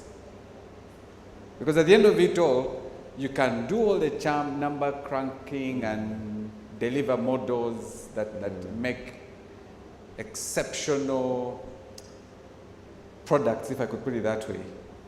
If it does not translate, like Dr. Hatwib said, omuntu wa wansi, that when I come, I feel that you have used this data to benefit me, it remains more of an academic process. So how do we move to the translation? How do we move to the application? Yeah, sure. Thank you so much. Actually, I think Prof has raised 2 points that I also had. My points, just relating to what Michael have said, actually around data standardization and trainings. Me, from my background, because I'm also an entrepreneur, I do have a private company and does a lot of commercialization and implementation of some of the research. But one of the things I've noted is the standardization. Recently, there's a hospital I visited, and we wanted to deploy our next-gen HIMSS integrated management software for hospital. Ideally, they were already using a software, but when you tried to change from this system to the new system, you couldn't almost use data. So because of that lack of data standardization, what you are talking about, structuring this data, as companies are now trying to see, okay, how do we really translate this research into real impactful solutions? So there's that gap of actually now switching from the research to the actual implementation. And this, in the future, we're going to have a lot of data in Uganda, but that is not usable. This data will not be actually able to support these models. If you go to Google, Amazon, there are a lot of artificial intelligence data science models that have already been developed. Actually developing these models is easy, but the problem is getting the data. So as now many hospitals, supermarkets, schools have these softwares that have been developed by companies which are certified, registered, but they lack that standardization. So for me, my plea is to NITA you also, to ensure that as we certify these companies, we think about standardization. What are you actually working on? Which software do you produce? Are these softwares standardized? Do you use open standards? Is it L7 compliant? Because we are actually giving these softwares to the public and they are happy. But now when these new technologies are coming and you want to use this data is actually not usable. So I think data standardization is key, and it is something that our private companies should be empowered. So the other part is on training. These emerging technologies are not technologies for the scientists, for those who have studied physics and math. They are technologies for everyone. So clinicians, business people, social workers should actually have these concepts of data science, so that even when they think about collecting data, they actually know this data can be used. So the way academia, we need to ensure that data science is a cross-cutting course, not only for computer science and physics, but even medicine, they should actually be able to have at least an introduction to data science. Even if it's business administration, they should have an introduction to data science. If we could have data science well appreciated by everyone, then data science and these other technologies can really be able to have impactful contribution to our society. So the same is at the stage. Very many universities in Africa have data science, artificial intelligence at master's or PhD level. So ideally, most of these people who you are introducing to data science concepts have jobs, have families, have a lot of other responsibilities, and you are introducing high concepts to them. Ideally, they are not going to be able to do anything. They're just about finishing a PhD, write a paper, publish, and that's all. So if we could have these high concepts introduced to first years, second years, and you're able to talk about artificial intelligence in my first year, by the time these people come back for masters, they're actually developing solutions. When they're doing PhD, they actually have developed microscopes, have patented devices, because I got these concepts at an early stage. When I was doing my PhD, I was just implementing devices. But if a person is doing PhD and they are hearing about structured data for the first time, these are just going to finish, publish a paper. So I think as academia, we need to ensure that you have this training introduced at an early stage. Let these trainings try to move out of the academic institution to private. Let us train. NITAU, please have trainings for these companies. You certify us, but then you should always be training. How is your data? You have the data protection law, but actually, do you know about it? Okay, do you implement it? So how can we make sure that this data can actually be used by the other person and they're able to benefit? If we send messages, there's a company that developed a software and they were sending messages to patients. It was a message sent to a patient, but it was very open. So are these companies trained that even when you want to engage the other person to see the use of data science by sending them reminders, don't tell them you come for HIV drugs. How are these messages well tailored? So I think it's about training at academic institution and also having data standardized so that you just don't have a lot of too much useless data, but very few data that is useful. Thank you. I think what I pick from you is it's not just data, but is it data that I can use to make meaning? And so I like to pick on you, Godliver, and ask a question, because, and not in any way to demean the location of the university, but from everybody here, all the other, yeah, maybe Williams is in Barara, but if you look at it from, let's say, the context of Busitema, you're now in Busitema in that eastern region. How do we move to this? How do we work with that shop? How do we work with that circle to standardize this data? Thank you very much. I think, okay, I'll first say that actually Busitema, we are located in the eastern part of Uganda, those who don't know where we are. And by our location, we are actually very, very advantaged to influence on the rural communities. Apparently, we already work with, actually with a group of farmers in that area. And they are responding well to the tools that we gave them. Those were agriculture tools for crop monitoring. So talking about data standardization, I think it's a tricky one, but I would say it will really start with the organization. Like we have like a standardized, I would say, setup that whereby other organizations can easily tap and also contribute to a joint data set. So I think it's not the role of an individual, like maybe say organization, but we should have like a system that allows many organizations to contribute to a given data set. And also data sharing, like if we have this data shared to the public, so that they also know if they are to contribute to the same data, which format, which would help other people benefit from it. So I think the issue of data sharing, openness with the resources, and like code and programs across universities. Yeah, so I think that would be very key in promoting this space of standardization. Yeah, thank you. Thank you. I like the fact that you're already working with farmers, and for me, brings me to Chris. Chris, the work that you're involved in is work around inclusion and digital inclusion. And I'd like to pick on the experience that you so far have working in these communities.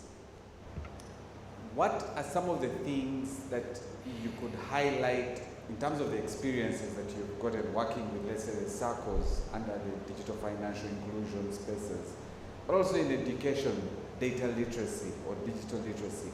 What are some of those things that we need to be aware of as we think and begin to make this a reality?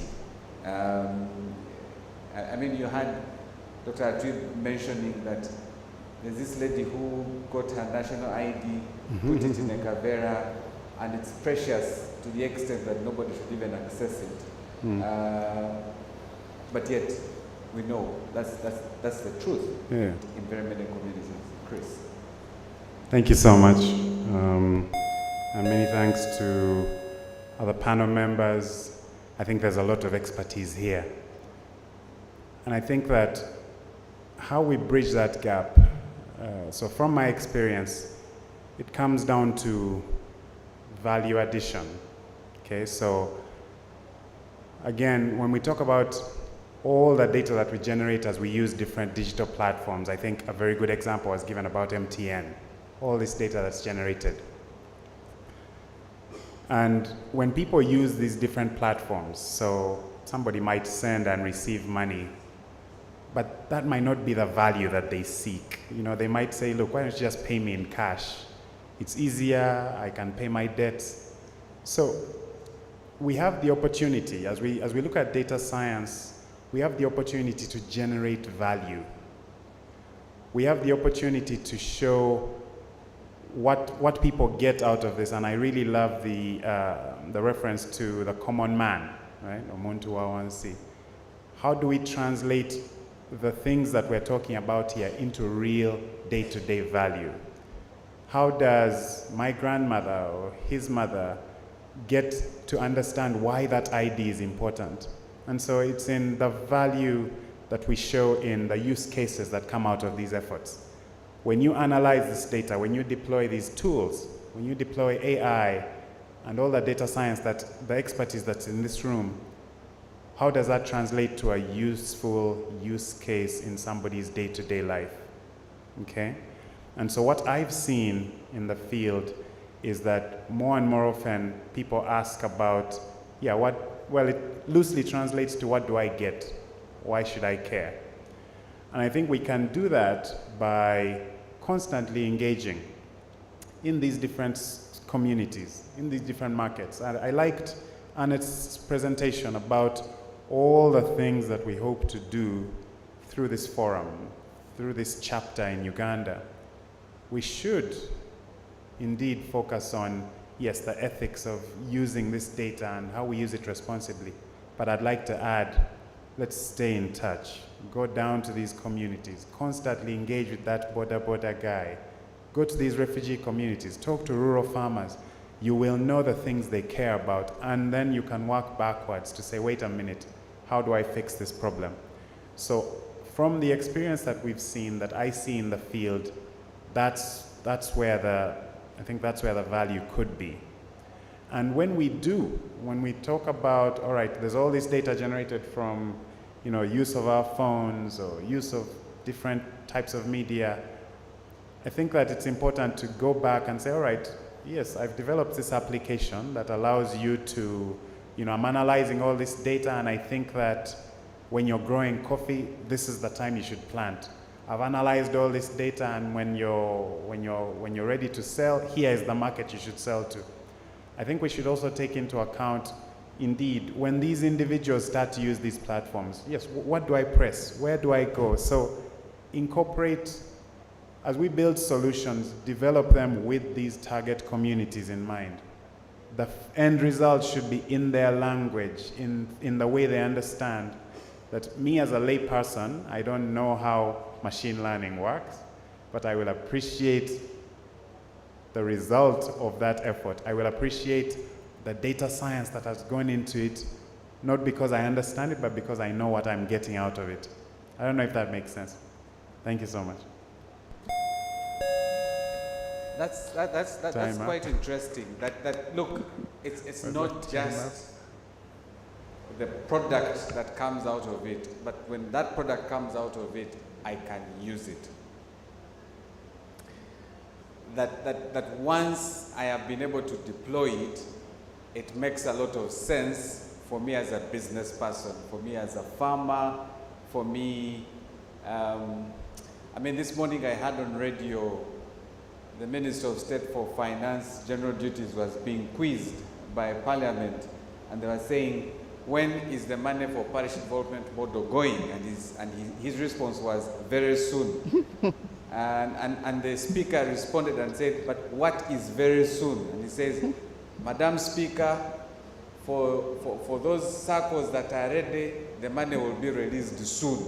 He says, but the planting season is here.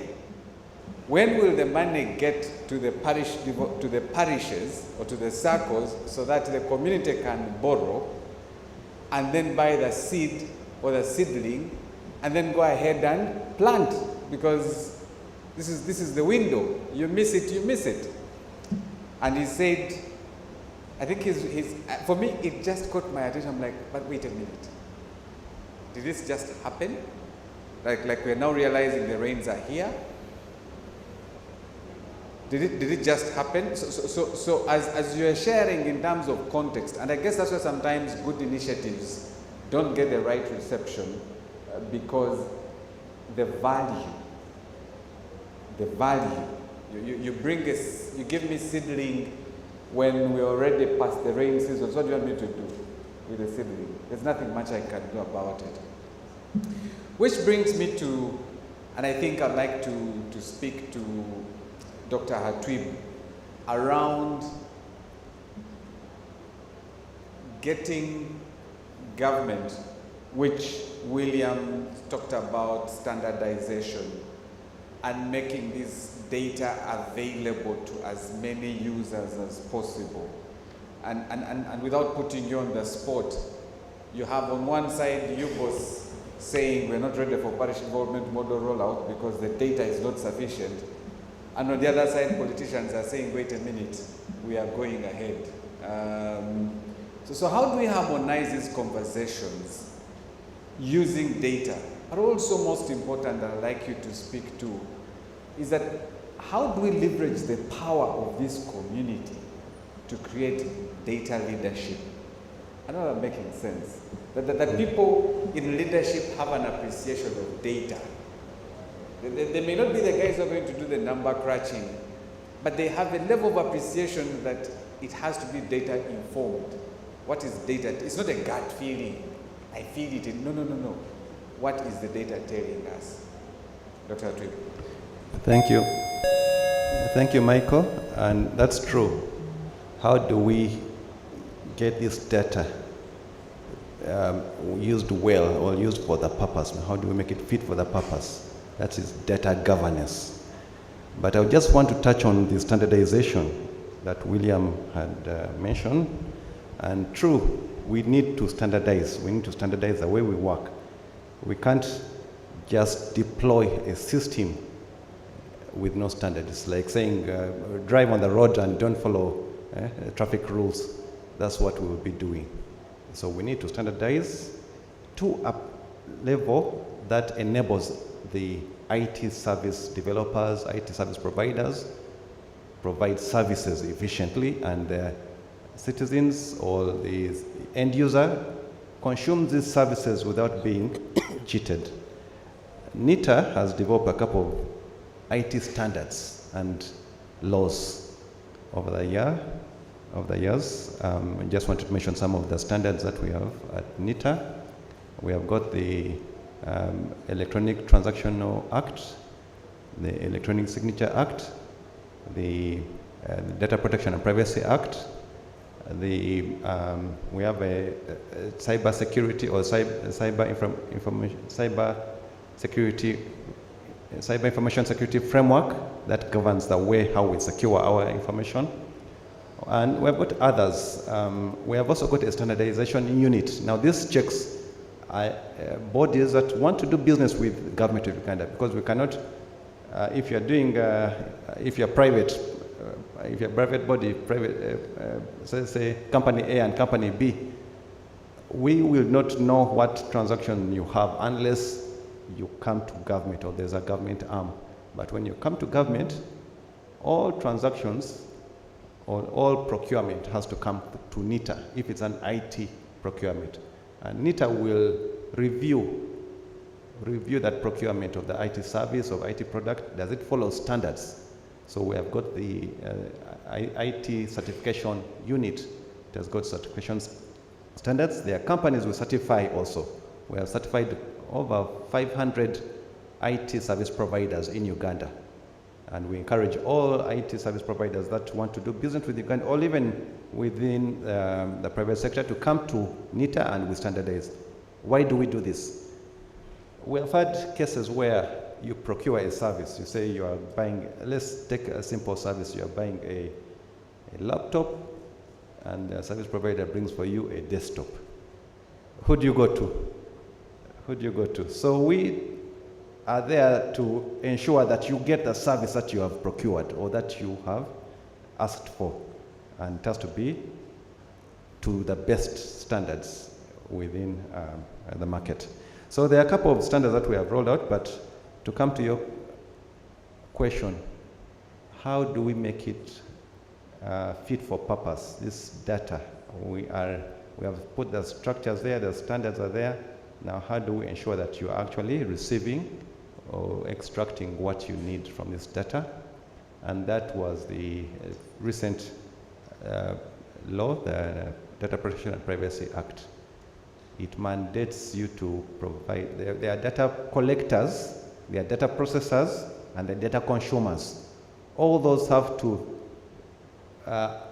be answerable to what they are doing. So that standard or that law governs you how you are to collect this data. It also governs the way you are processing it, the data processors. You don't ask for my mother's email address if you're going to collect tax from her. Or some places there, I know when I walked in here, they were asking for my email address. I said, why? Do you want to send me an email? I rejected. So there's something that we are learning. Yes, we are coming from a place of zero. We are at zero, but we are building onto that. So some information that is personal should not be collected unless you can explain why, you can justify why you need that personal information. So with that, that's a first building block. But now how it's going to be processed and how we can use artificial intelligence and all the other 4IRs technologies, how shall we use that? Blockchain, I know you have heard of blockchain. I think blockchain is a misunderstood concept. Blockchain is not Bitcoin. So we should also understand that and build standards for how we shall utilize blockchain. We should not just rush into it without understanding it. Yes, thank you very much. You mentioned something, and I was taken aback yesterday. I was filling a bank form, and on that form was a request, a field that asks for my mother's name. I filled it, but I had a struggle trying to ask the bank, so how does my mother come into my company? And they said, well, it is a requirement. I said, but I'm asking, so help me in this whole decision making for you to decide that you're going to open an account for me. What is the value of this entity called mother? And the banking agent struggled, but I could understand that for the bank agent, their work is simple. Take the form, and it has to be filled. These things are important. And we ended at a point where they could not, to be honest with you, because I told them, I said, so is it possible to talk to your supervisor? He says, no. Just make life easy, fill the form. So I filled the form, and I feel like I should not have given her the number. Let's say for my mother, what is the value of my mother's number in this whole experience? But you're right. Thank you. Which brings me to a question that I have for Professor Oyana, and all of us who are into training. How do we go beyond the people that come to us for the degree programs? How do we design literacy programs that go beyond the mainstream academic provision? That my mother is empowered to say, that information I'll not give it to you because it is not relevant, unless you're able to explain to me. Because the laws are there, the regulations are there, the standards are there. But how do we go beyond that call of duty? Who is going to take the bull by the horns?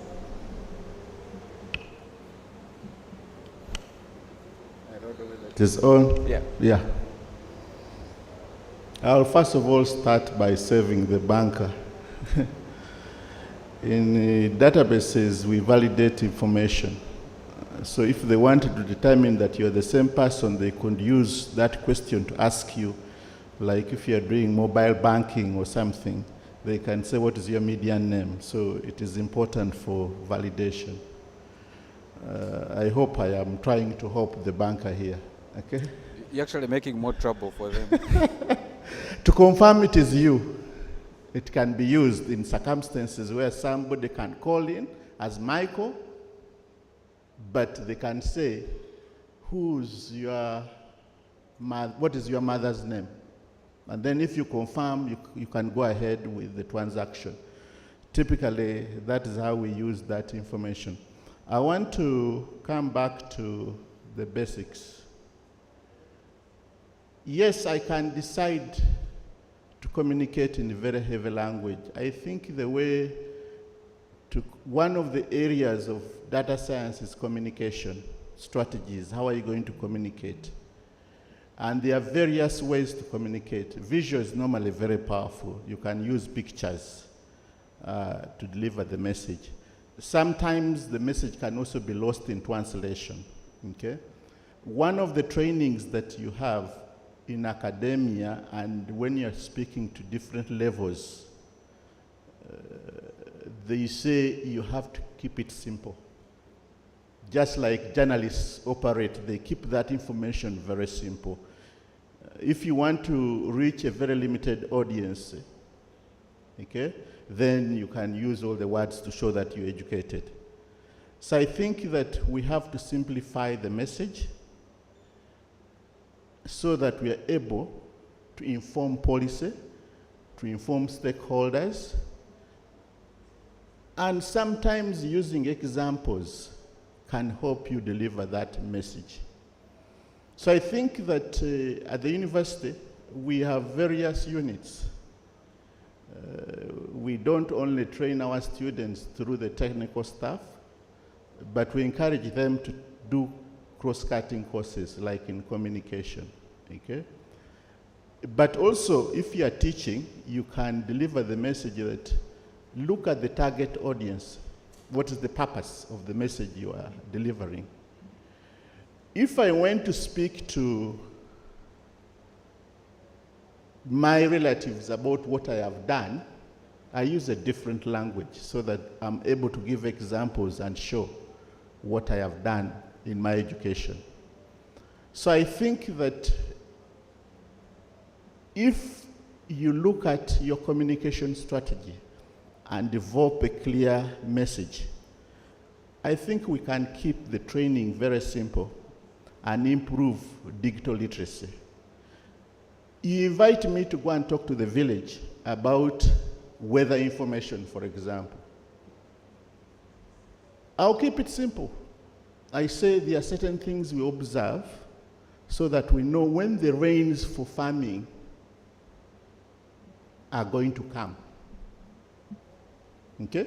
But you see on radio or TV, they say scattered rains, just the concept scattered rains.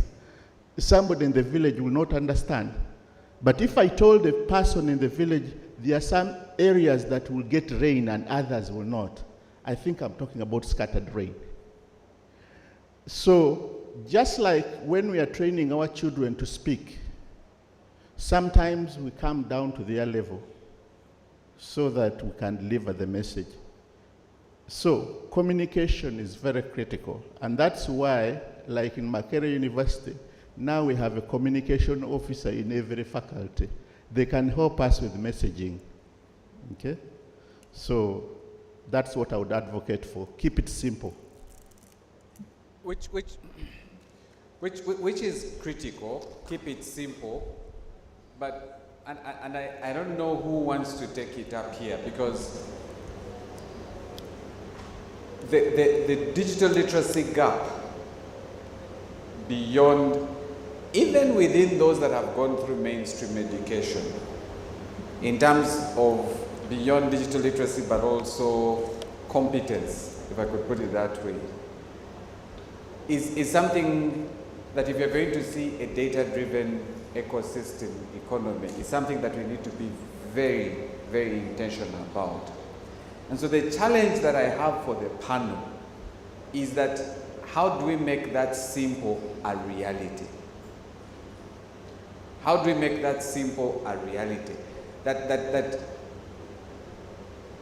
my mother, who is a farmer, has an appreciation of the value called of data that is on a receipt,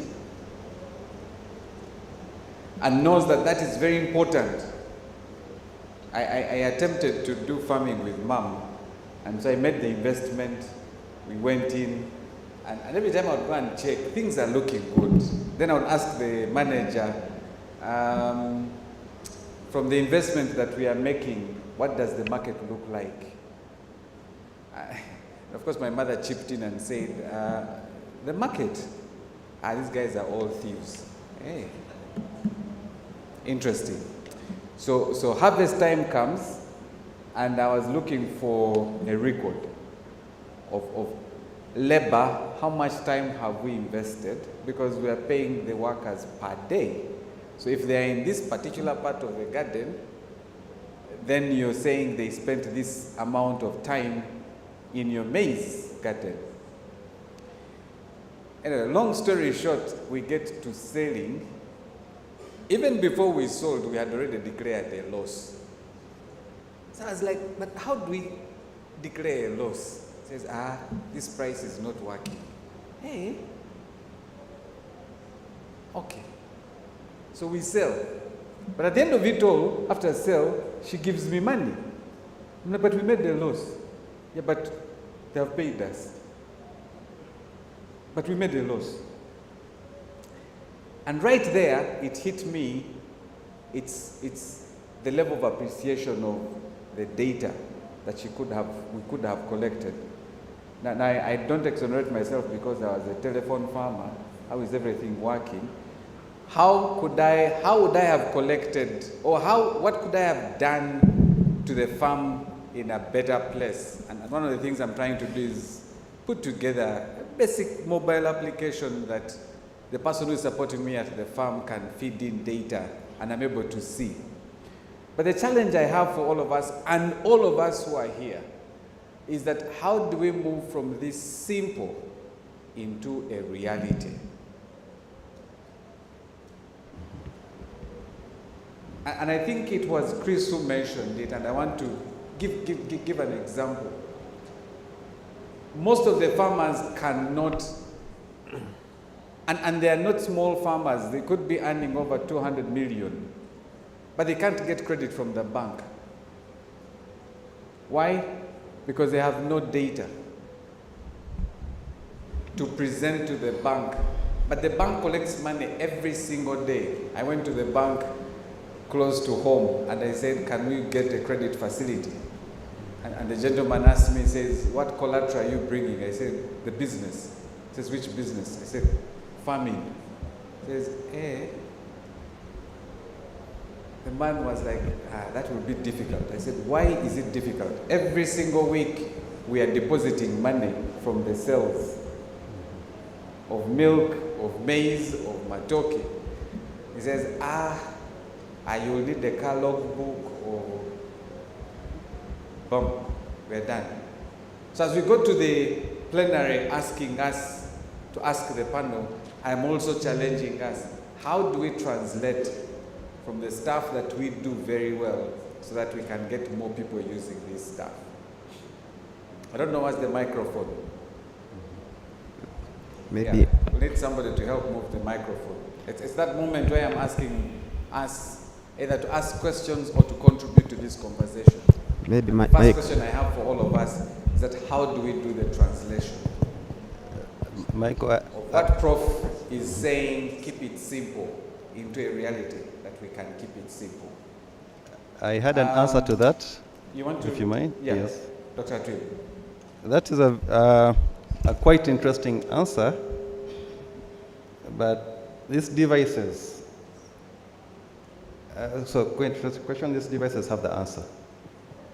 And it's not that we don't have the data.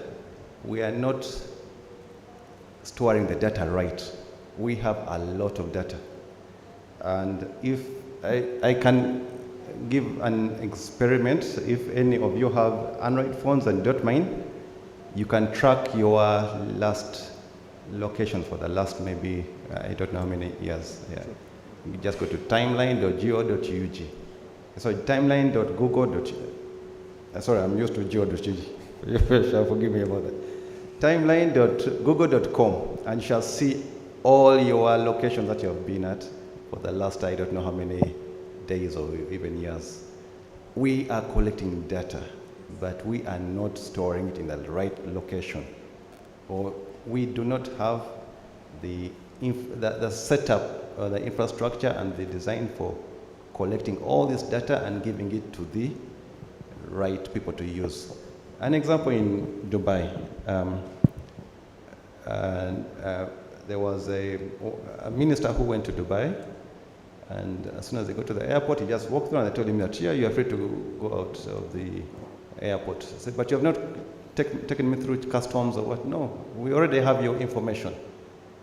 By the time you got on the plane, there was already historical information about you. And it was, that historical information went through processes. IT, no human was in the middle. It was an IT process that collected that information, looked through your background. Did you have any issue when you arrived? Did you have any, how many times have you come to Dubai? So that historical information is very important. If we don't have a historical data, then we will not be able to achieve our goal in data science. Yeah. Thank you very much. Maybe Mike, I can also contribute something. Okay, Williams. Yeah, thank you so much. You actually make it simple. Because I think that has also been one of my observations, that we do have universities with well-developed curriculum and a structure.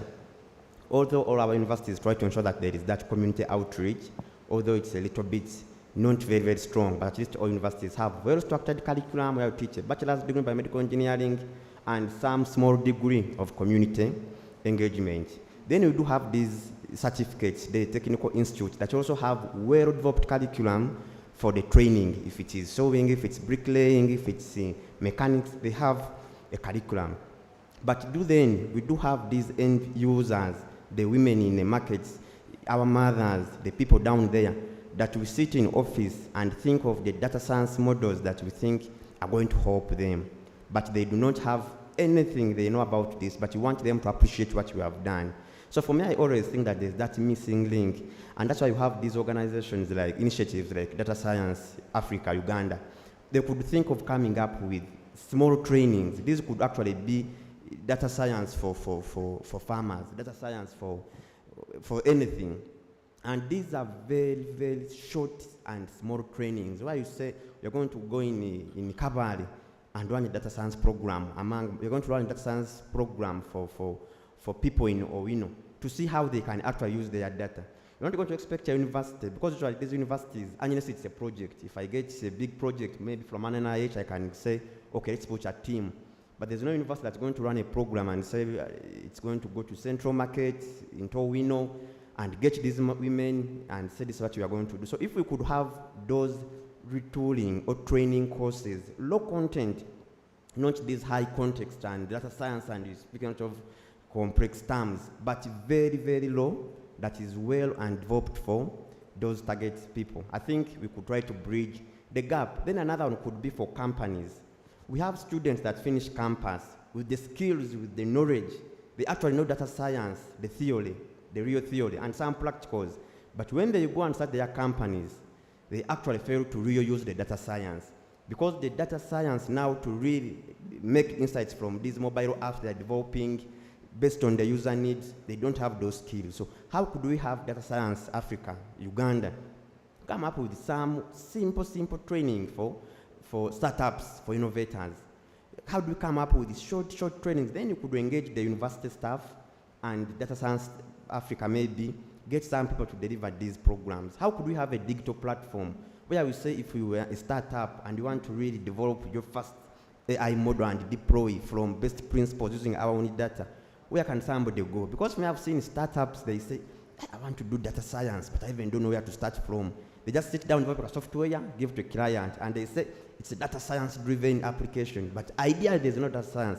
Someone says, this is a machine and AI something, but there's no AI at all. So how do we now go and get the complexities from the university, have this Data Science African, and come up with small training programs for startups, for mothers? You can say data science in Uganda or something, and you just want to talk about data science in a local language.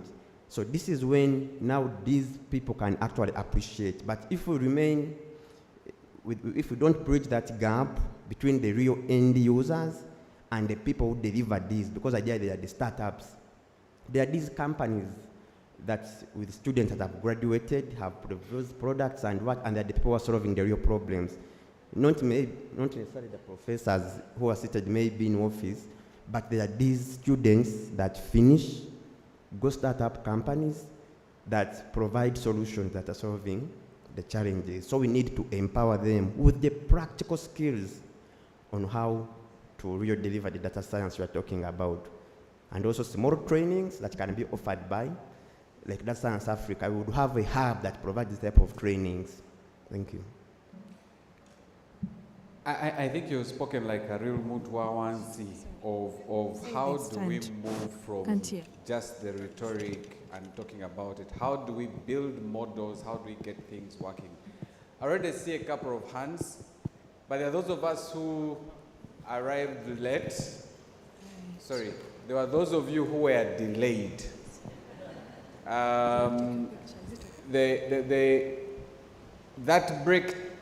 That breakfast, which is now break tea, was paid for.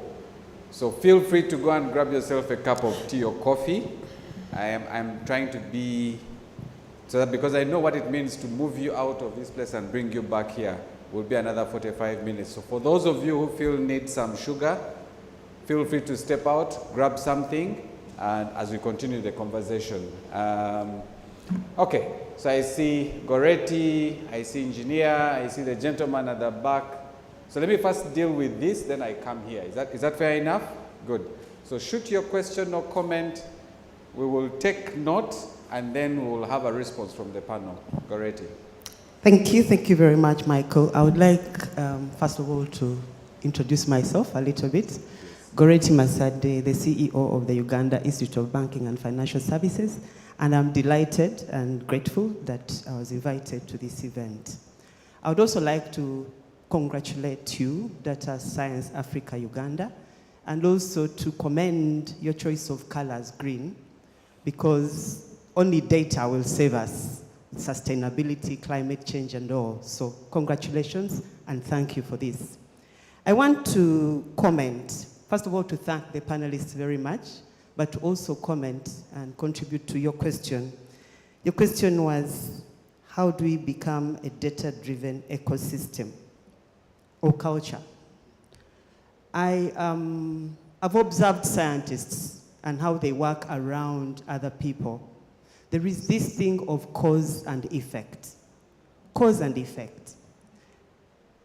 And then if we go to the cycle that you've talked about with data, collect, process, and use. In my view, this room and the Data Science Africa network, maybe the technocrats, is really where processing is happening. Now, where the use and collection is, I feel, is where the demand is. So how do we ensure that we have a demand culture? As opposed to pushing. If you push, you're going to have to train and train. But how do we ensure that people demand for data? If people demand for data, they will be careful about how they collect data. They are going to be careful about everything that they do. And so, I'm saying, how do we create a questioning culture?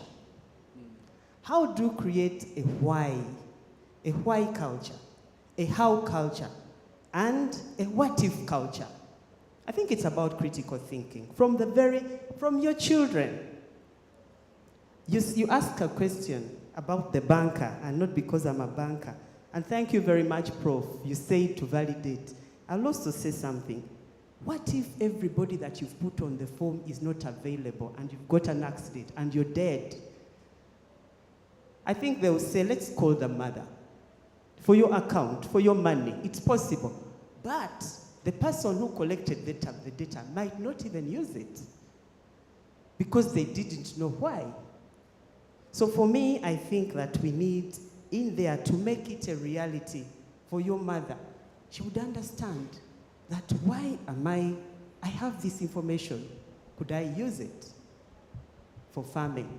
So to keep it simple and short, the questioning culture. Why, how, what if? Thank you. Thank you very much, Goretti. That's powerful. So engineer? Yeah, thank you to our panelists and the moderator. My name is Engineer.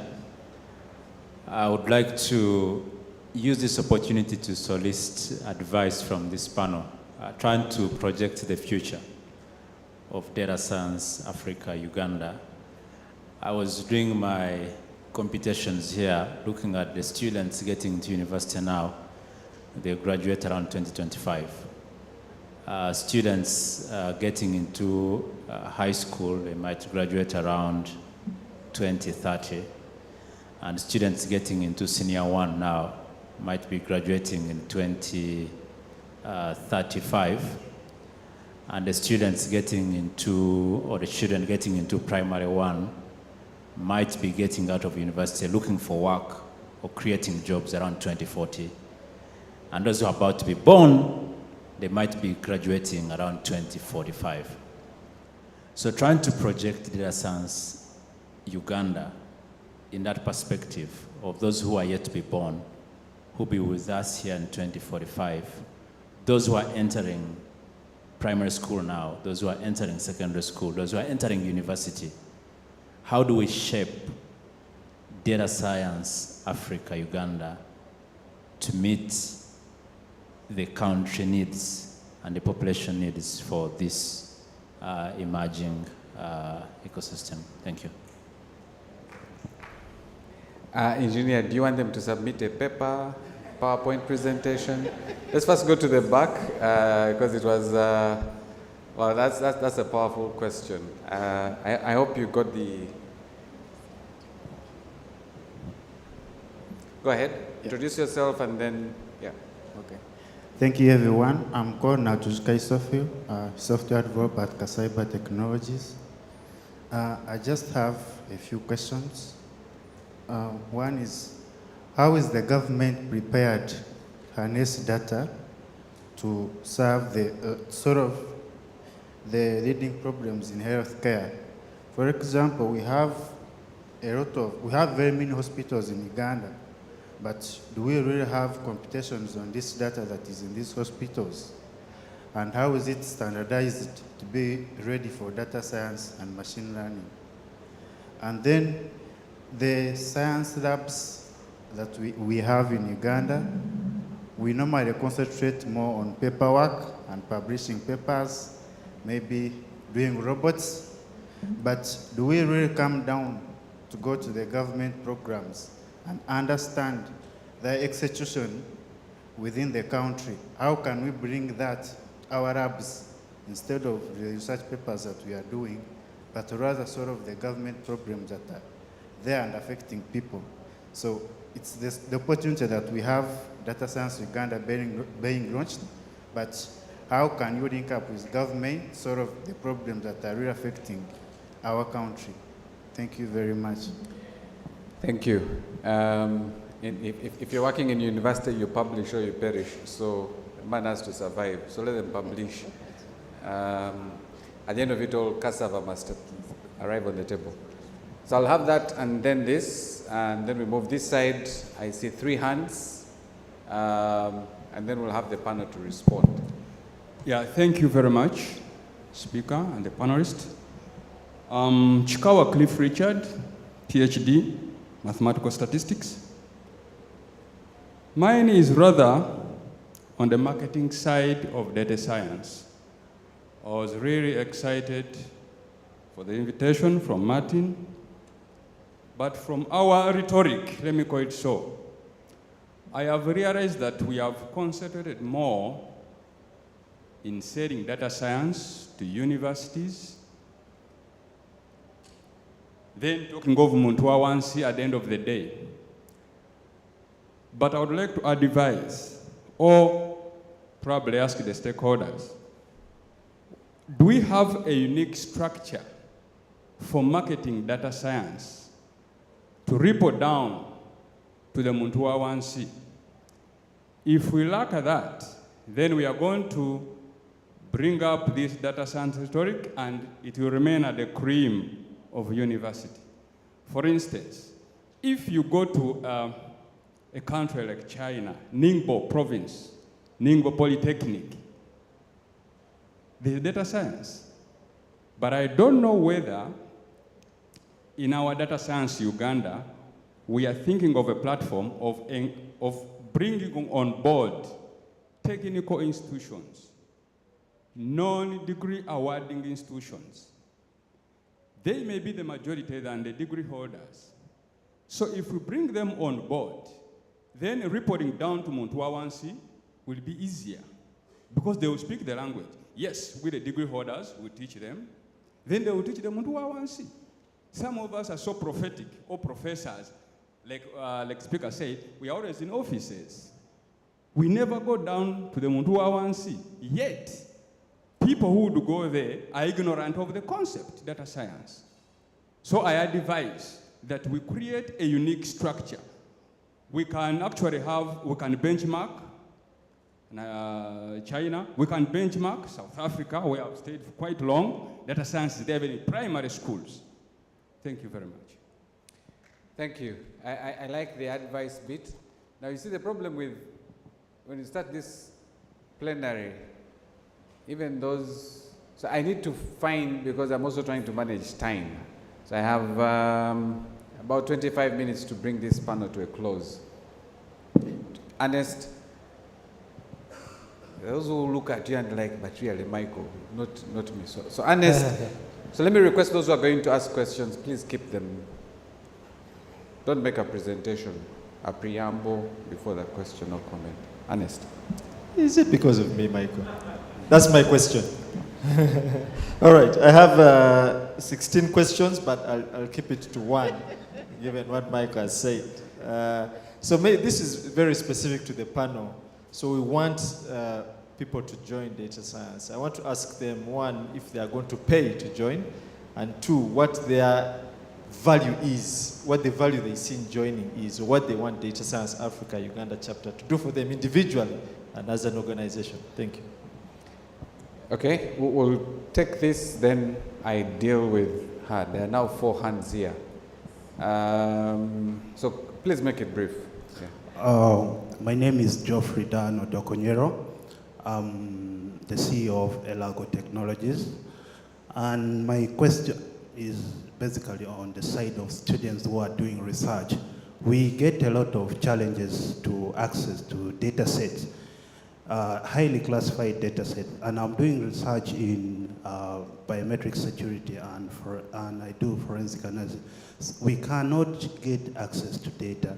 So my request to Data Science Africa, Uganda, there should be some anonymous data sets that are provided to some of these students so that they can conduct their analysis. That's one of the requests, because looking at the ethical considerations, you cannot access fingerprint data set. I've tried going to the police, I've tried going to Ministry of Internal Affairs. They tell you to create. Transcribing the data set is really expensive for a student. You need about 10 million or 20 million to access the data set. That is my request for Data Science Africa, Uganda. Thank you. Okay, that's a request. So I'll have Arthur will come this way. So that will Thank be you, around. Michael. My question, almost building up what the previous presenter has said, is what can make data science successful is the foundational components, and here are the base registries: national ID, the business register, the land register. So when a kid is born, are we making sure they have a unique identifier? Do we have a unique identifier for every piece of land in Uganda? Every piece of movable property, maybe we can go for cars. Because at any one time, if you are a data scientist, you are dealing with people, you are dealing with the land, you are dealing with a business. And so the unique identification of these foundational components have to be addressed first, because everything else is dependent on them. I thank you. Thank you. Next to you. No, yeah, thank you. Thank you. My name is Flavia Uma. I am working with Uganda Bureau of Statistics. I am not representing the organization. I came because I love data science. One thing that we know, as the panelists have put it across, is that data science is a mixed or a multiple field. And when I heard the doctor speak about marketing of data science, I want to bring it to us is that as we think about data science for Uganda, let's look at it as an all-inclusive field. It won't stop at the mathematicians, the scientists, the communicators. What can somebody at the level of a Gombolola chief bring on board? Yes, we've been talking about PDM and data collection, and we've been involved in this exercise. And we see there are a lot of gaps even right at the level of the village. People don't know this. How are we going to look at this and ensure people are included in this data science agenda? Thank you. Thank you very much. Sabiti? Thank you. Very quickly, I think, one of the reasons I think there is a disconnect between innovation and reality, in my view, is that sometimes the scientists in general tend to forget that science does not exist in a vacuum, that you are dealing with society in general. So the assumption that every innovation will be embraced, I think, is a wrong assumption.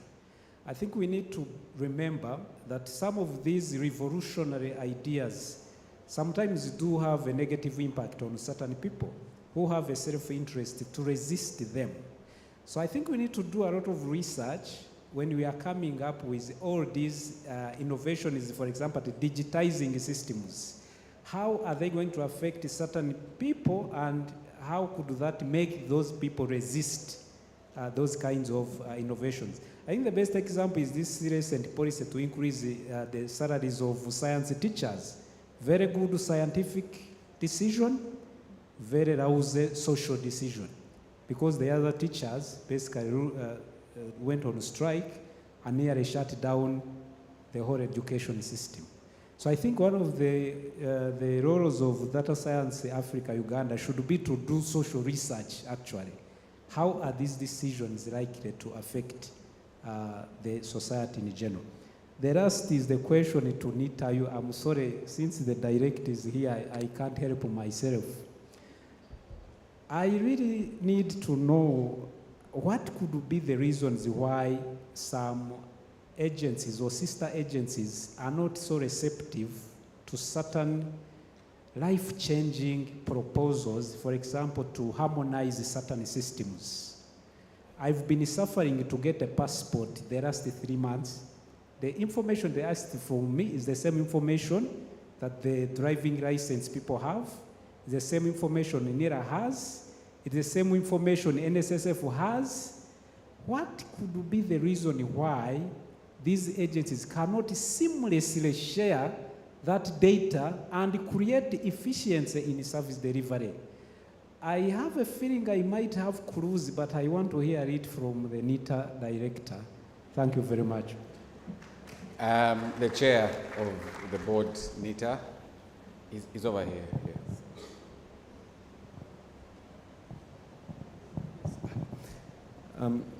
Thank you very much. I have 2 questions, but very briefly. One is a concern. One of the presenters was saying that they would like that as much as possible the data that we have is structured. But these days we deal with a lot of unstructured data. People are using WhatsApp, they're using TikTok and other things, Google Maps and so on. And maybe a bit of the data of Google Maps might be structured in that they pick the exact coordinates of where you are, but part of the information available on Google Maps is unstructured. Therefore, it suggests that we should be able, as a country, to deal with both structured and unstructured data.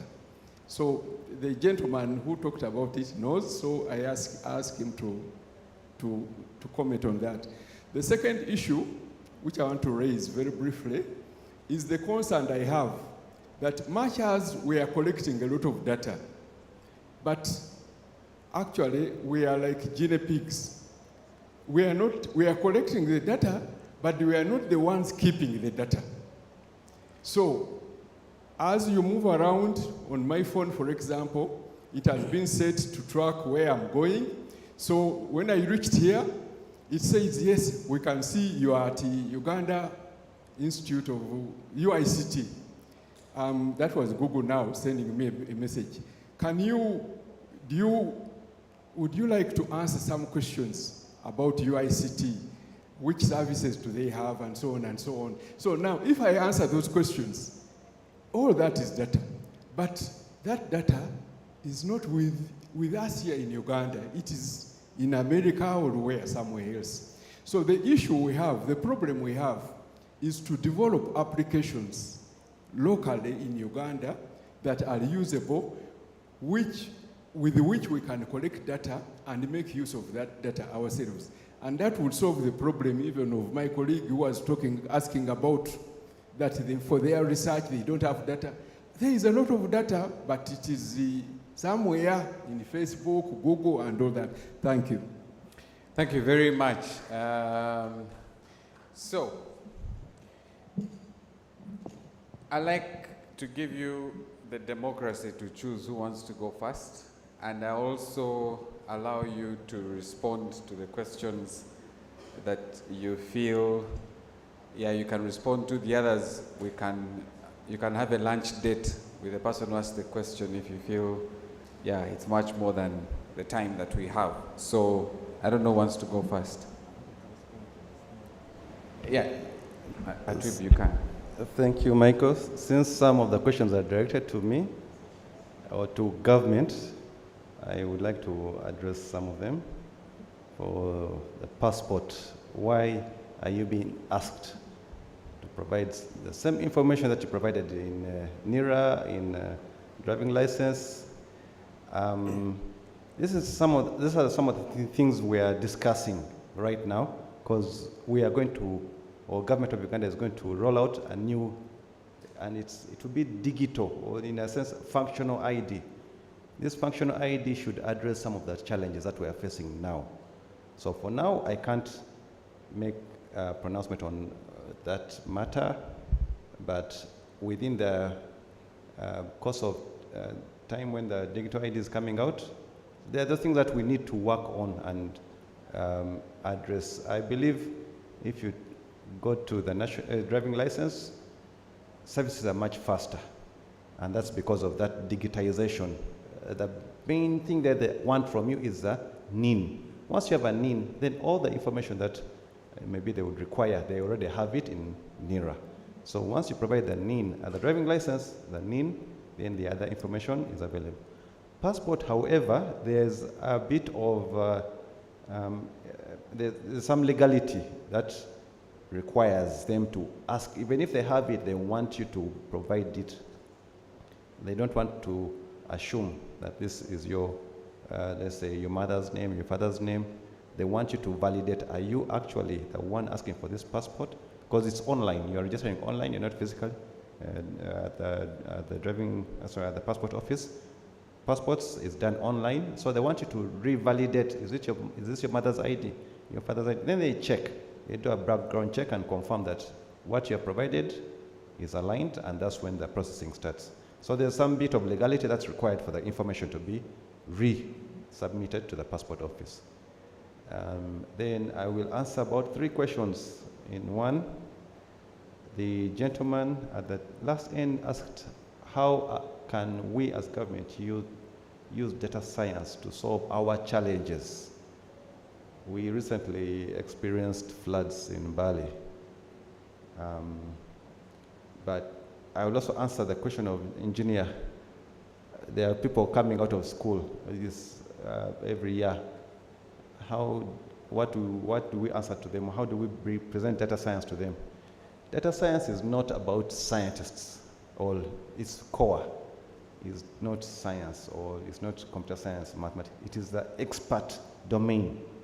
The expert domain, the expert domains must be data-centric or data science-centric. So we have to train them. The metrology office should have a data science unit. I think there was another question on, there's something about government support, but all those government agencies should integrate data science within their offices, within their units. Data science, they are giving you a blueprint. This is what is expected. From the data that we have, this is how you should take this action. That blueprint is formulated from the data, historical data. So they build up from the historical data and then give you a blueprint and say that, do this action, you will solve this challenge. We're not scientists who are going to solve those challenges. There are the expert domains who will solve those challenges.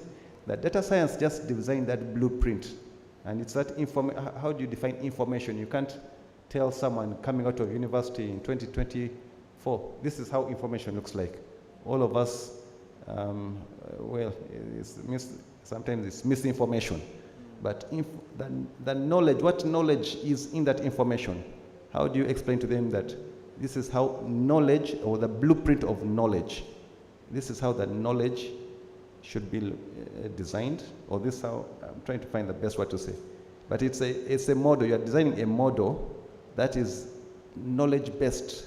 And once you input data, it's going to give you an action that is expected. To a certain degree, that's why there are some degrees. We cannot go to every agency and explain to them the Monte Carlo algorithm, the reinforcement algorithm, the artificial intelligence, all those. We cannot do that for every agency. But we recommend, at least within those agencies, there's someone who has information on designing a data science model or the information-based model. And then they can now be the ambassadors within those agencies. Thank you, Michael. Thank you very much. Anybody else? Yeah. Okay, so Williams, you can go, and then Prof. Okay. So I'll take it that direction. So let's move. Sure, thank you so much. I just want to respond to two. One is about the structured and unstructured data.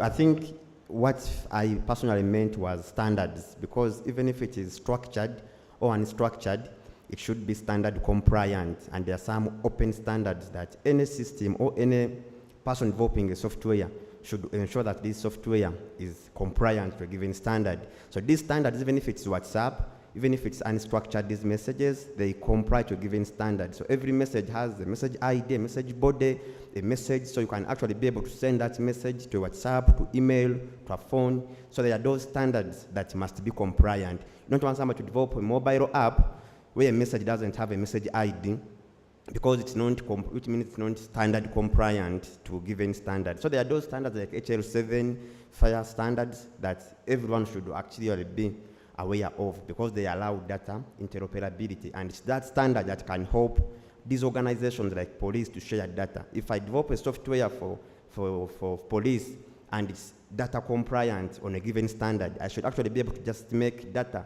anonymous, public data. If a student comes and I say, I want data for research, I should be able to go to this standard, know that if I want to anonymize this data according to the standards, what do I remove? I remove this ID, I remove this, and you should be able to make that data private. Me personally, I develop softwares, and all the softwares we develop, we have to ensure that they are compliant. So that's about the structured and unstructured, but you must be able to comply to a given standard. Another one is for engineer, about how and when. I think that was one of the questions that when it came, I said, I think I'm happy that we're almost reaching a saturation point where we are saying, how do we make sure that data science goes down, and it's well appreciated by everyone. So for me, I think, yes, there have been a lot of curriculum reviews where ICT was introduced into the curriculum, now STEM was introduced into curriculum. So all those reviews have been coming on board. And when STEM was introduced into the curriculum, it was mainly robotics.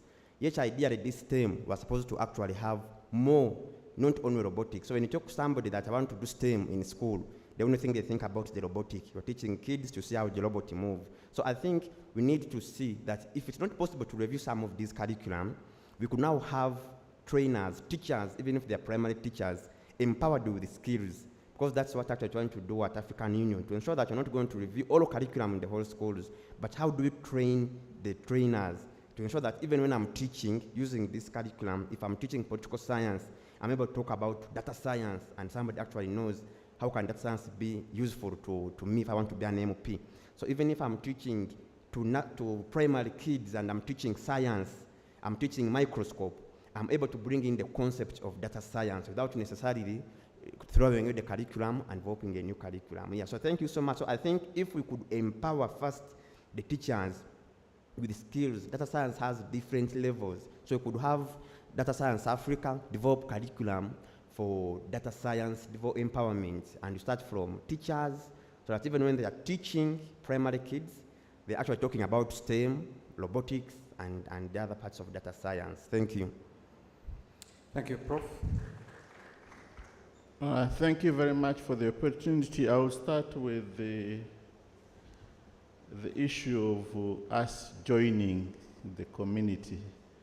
I would say, yes, I want to be with my peers, because the way we practice disciplines is by joining a group and being with that peer and exercising and learning from one another. So yes, I will be willing to pay and to be a member. I hope that answers the question. I want to also respond to the chairperson, the board, Nita. We do have various tools and techniques to handle all types of data, whether it is structured, semi-structured, and unstructured. Actually, many times we convert it back to structured because many methodologies and tools are there. But in data mining, we deal directly with the text as it is. You can organize it in a way that you can then probe into it. I do know that largely unstructured data and semi-structured is in large quantities. But those who got there first have organized and structured their data. And if you do that, you get better outcomes. You can still deal with the data the way it is because the techniques are there. Then this one is to engineer. I think many people have given it thought. There's a dynamic element to what we do in science. I know from the Nature Journal they've argued that 3 technologies will dominate the world up to 2040. Geotechnology, biotechnology, and nanotechnology. Something else will come up. But I think the way curriculum is looked at, every 5 years you look at new aspects, revise, and introduce new topics, okay? So I think that it won't be the same 40, 50 years from now. First of all, if you look at the magic of artificial intelligence, they say there will be machines splitting knowledge, not human beings. And some have argued that critical thinking will become very important because there will be a lot of information out there, and then people can think. That's why forecasting science is becoming a big deal. The reinvention of philosophy and cognitive science, okay? So as we evolve, we should comprehend and adjust and align according to the change. So my short answer is we have to think about now, tomorrow, and in the future. The way we talk about data science now may not be the same 40 years from now. And finally,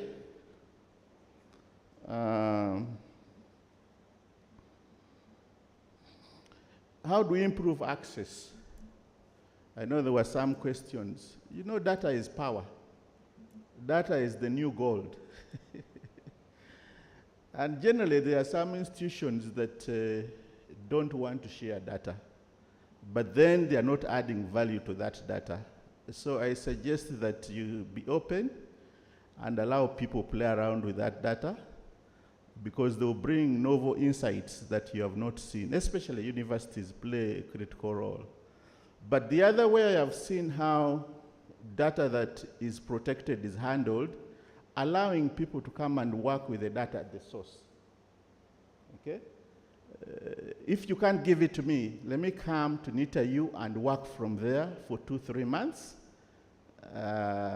and get what insights I'm looking for. That is an avenue too.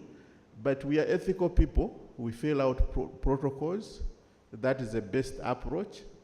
And we try to follow your guidelines. But opening up your systems to academic or other people who want data, I think you should leave that privilege to citizens. They are the owners of data, okay?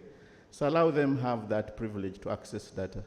Thank you very much, Michael. That's the best I could do. Thank you. What I recorded. Yeah, it's you. Godliver. Oh, okay. I think I'll be very brief, but and also some of the questions have been answered. Yeah, maybe, yeah, she had a very good contribution. I didn't get her name very well. Yeah, but about who needs the data, how do you get the data, what if? And also, I'm trying also to look at someone who commented on the society, the role of society. So I think as we move forward as data scientists or the data science network, maybe we need to put more emphasis on the society contributing to this move. Yeah, that's what maybe I could say. Yeah, it's really tricky because we come up with these innovations, but you see, like each farmers, like the people we work for or work with, yeah, they don't know what level of contribution or what data they need to be giving for a long time. So if the society is part of us, then if they are trained, then they can contribute like very well to these tools. And maybe the last part to do with academics, the training of the students. I think moving out from the way we do research, we need to also send them back to the societies or to the fields, to learn these problems directly from there. So maybe some bit of training or internship that allows these students to move to organizations like e.g. work with NITA, like in a closed, on closed problems. Maybe they can be able to to give solutions to different organizations or something. Yeah, so I think I'll stop here for now. Thank you. Thank you very much, Chris. Yeah, thank you so much, colleagues. Two questions that I would like to address. I think my understanding of Ernest's question about payment wasn't mainly only for us, but actually the wider ecosystem. Would Yes. people pay to be part of this? Yeah. Right? And I think that as a chapter, as Data Science Africa Uganda chapter, it's important to ask, what problem are we solving? Okay? Do we have data scientists out there feeling lonely and they might be crunching their numbers, doing their own thing? What problem are we solving? So, very important. And if we can constantly quiz ourselves on that, if we can deliver value for this community, people will pay. And the same goes for the question about how do we keep this simple? I would advocate for always starting with the problem. Why are we doing this? Because ultimately, if you are clear, if we're clear about the problem we're solving, and I'll betray, I'll confess my own understanding, is that we are all delivering a service somewhere. Even those who don't believe they're in business, you are in business. You're selling something. But how can you deliver better value? And I think as more and more services are digitized, they're delivered cheaper, faster, better. But how do you continue to deliver greater value? You analyze all this data and see where can you do better. And so I think if we can continue to quiz ourselves on that, this is a treasure trove of information out there that we can mine constantly and deliver value for policymakers, for ministries, for the general public, and also for the data science community. And so I'm really glad to be part of this conversation and looking forward to further discussions. Thank you. Thank you. Thank you very much, Chris. I know there are a couple of people that still had questions, but I know that some of the things are not very easy to just bring to a close. We've been talking for more than 1.5 hours, so allow me to bring this panel to a close. And can I ask us to give the panel a huge round of applause?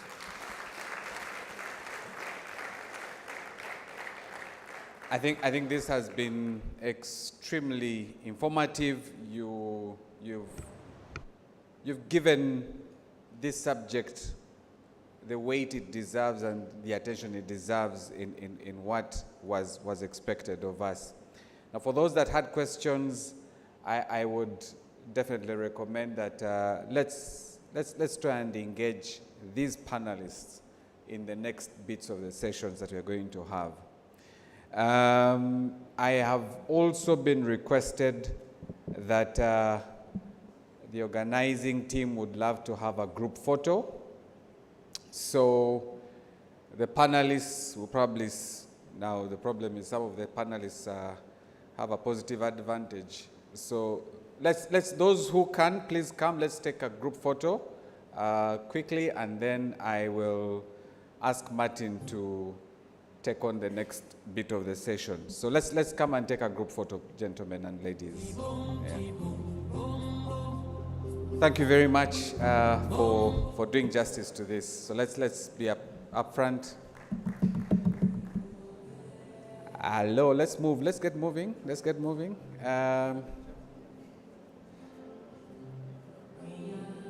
We're coming up here.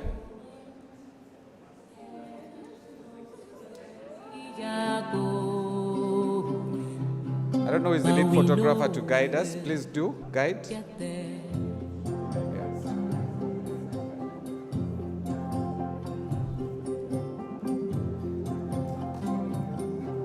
The ship is sailing in one.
So we have two more activities to perform.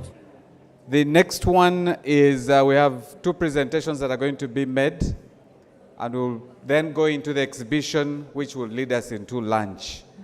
So let me invite Martin to take on that as I respond to a few things. Martin, over to you. Thank you, Michael. So we are going to have two presentations from our sponsors. So we've had three sponsors for this event. That is NSSF, then Fair Forward, and then UCU. NSSF is our gold sponsor. Fair Forward and UCU are bronze sponsors for this event. So let me invite Fair Forward to give us a presentation for 5 minutes, and then we shall have UCU also present for 5 minutes. Thank you.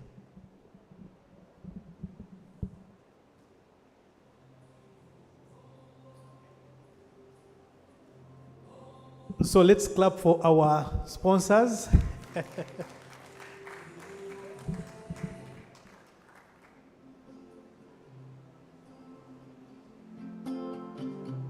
We are going, heaven knows where we are going, but we know we will get there.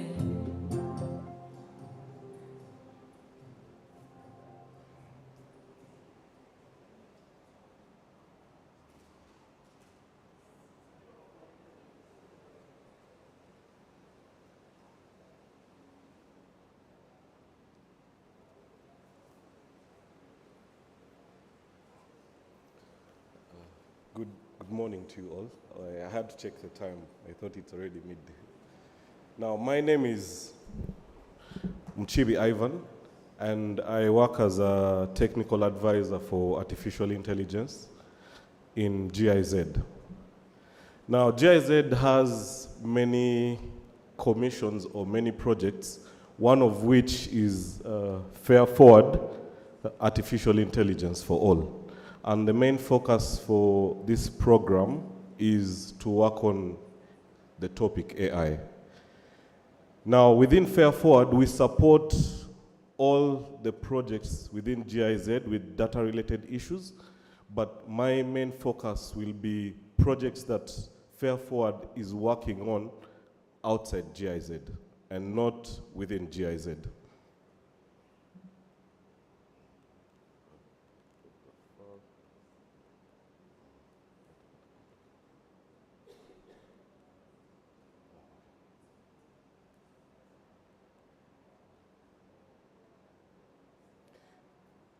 Yeah, so GIZ has, Fair Forward has 3 pillars.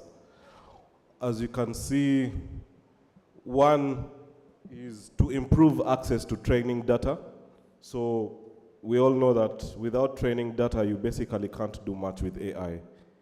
Then the second pillar is strengthening technical know-how. How do we make sure that we have the technical skills that are needed to implement AI solutions? And then third is to strengthen policies that enable AI to flourish within the countries where Fair Forward is implementing solutions. Now, all these 3 pillars at the end enable us to democratize AI. So the main goal of Fair Forward is to democratize AI. And how do we democratize AI? We focus on 3 pillars. One is ensuring that there is data available to implement these solutions, ensuring that there is technical know-how, and then third, to ensure that we have policies that enable the first 2 to flourish.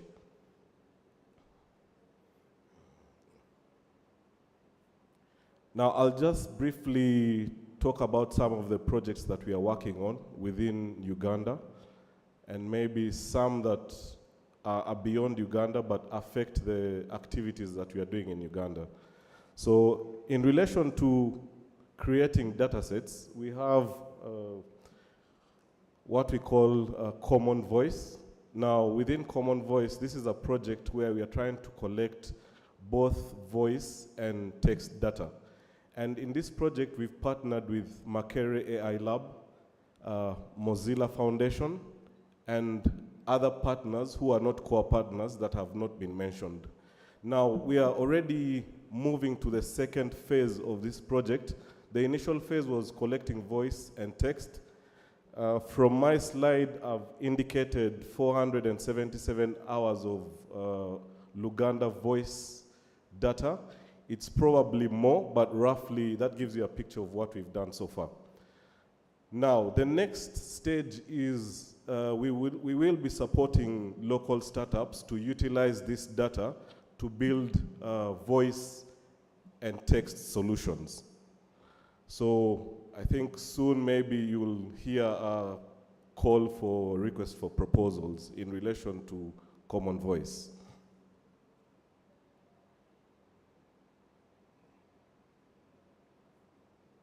Now, the second project that we are working on is based on energy. It's supporting rural electrification. And from the slide, you can see that our main partners are Ministry of Energy, Sunbird AI, which is well represented today, and Datapop Alliance. Now, this project aims to develop a model that can identify the most suitable renewable energy source in a given village. And currently, we are piloting in Lamo district. Now, once this is done, how is it going to help? How is it going to be helpful in the larger ecosystem? So one is, once the tool is done, basically Ministry of Energy can use it as a decision support system. Then the result product will also be open sourced. That's the model and the data. So anyone who wants to use it to replicate the solution in other areas will be able to do so. I think one of the person in the audience mentioned that what the toughest thing to do is creating some of these data sets. So the data sets will be readily available for you to access, I think on GitHub, and the model could also be used to replicate the same solution for something different.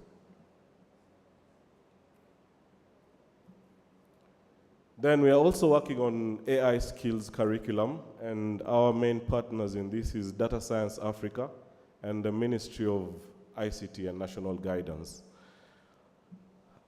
The purpose is, as you can see, it's called a guide, right?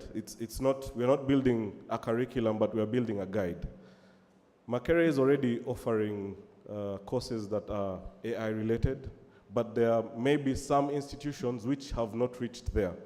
So hopefully this guide will enable other institutions to come up with similar programs.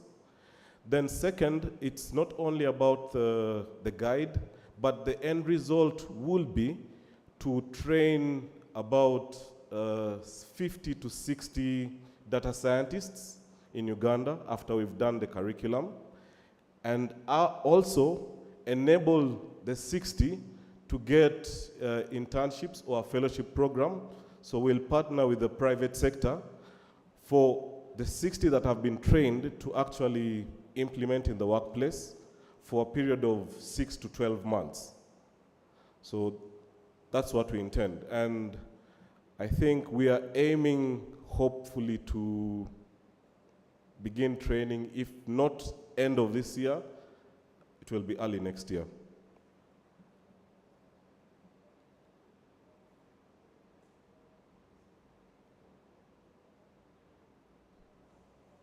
Another program we are working on is capacity building within government. Now, what we noticed when we are working with the Ministry of Energy, there is a big gap when it comes to basic data analysis.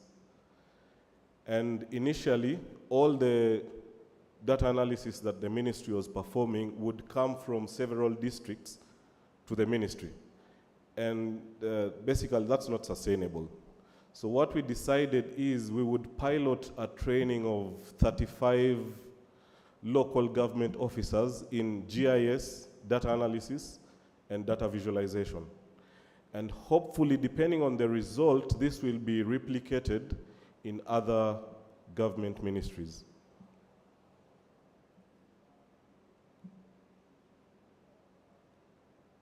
Now we are also working with UN Global Pulse to develop an ethical framework and data markets framework.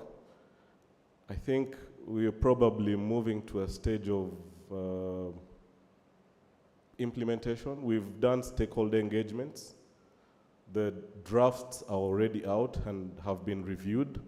I think the next step is rectification of the drafts, and then we'll move to implementation.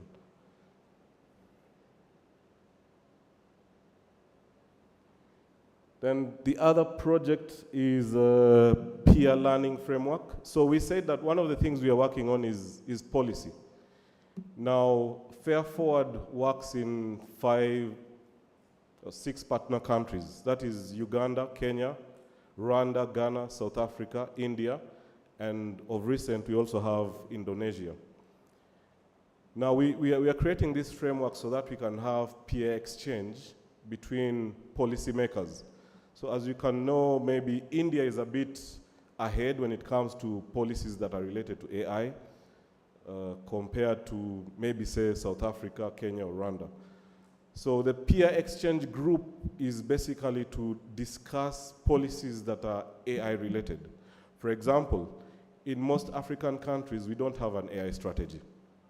So how can we create one? So this peer exchange group will enable exchange of ideas and probably also lead to implementation of some policies that affect the implementation of AI within the region, and Uganda in particular.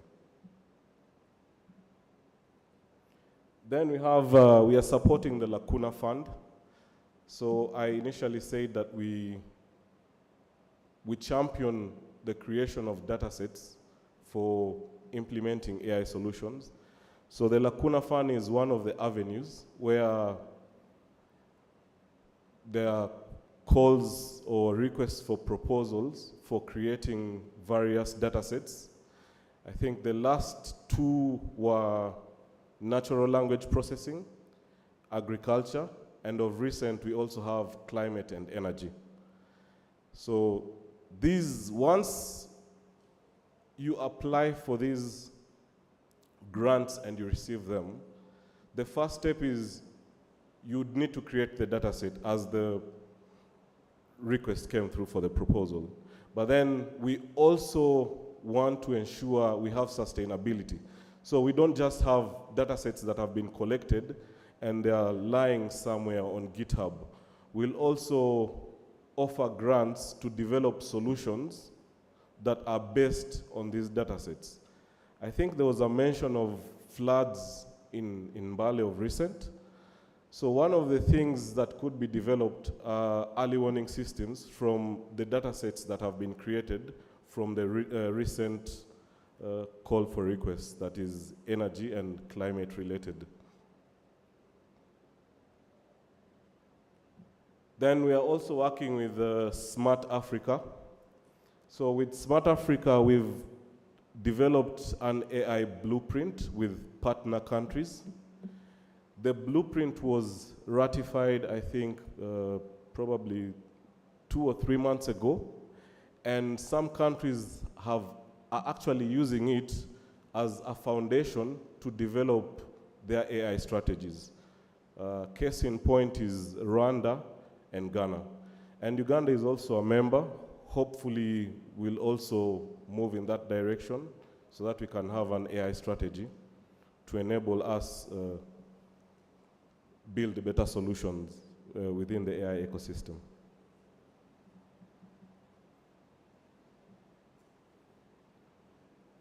Then in agriculture, we are working on developing a solution called Croppy, and it will be for yield prediction. What we are doing is we have two global partners that have already implemented this solution in Colombia and Peru. Now we want to replicate the same in Uganda, and we've chosen one local partner. I've not mentioned the partner because the project hasn't started, but it's going to kick off soon. We've chosen a local partner who has not necessarily implemented any solutions in AI. And our intention for that is to have knowledge transfer. So these two global partners have implemented these solutions in Peru and Colombia. Now, when we partner them with a local startup, we'll have knowledge transfer. So hopefully going forward, this local startup will also implement other solutions other than this. Then, in addition to that, we also hope to help farmers use this solution to get loans and insurance. So it's not only about implementing an AI solution. There needs to be some impact other than AI. So for example, if you go and tell a farmer to share their data with you in order to build this solution, what's in it for them? Or what do they get? Because most farmers will not share their data with you. They'll say, well, we've been doing farming for the last 20 years. So there has to be an incentive for them to collaborate with you. So the incentive here is, one, enable them get loans, and then also enable them get insurance.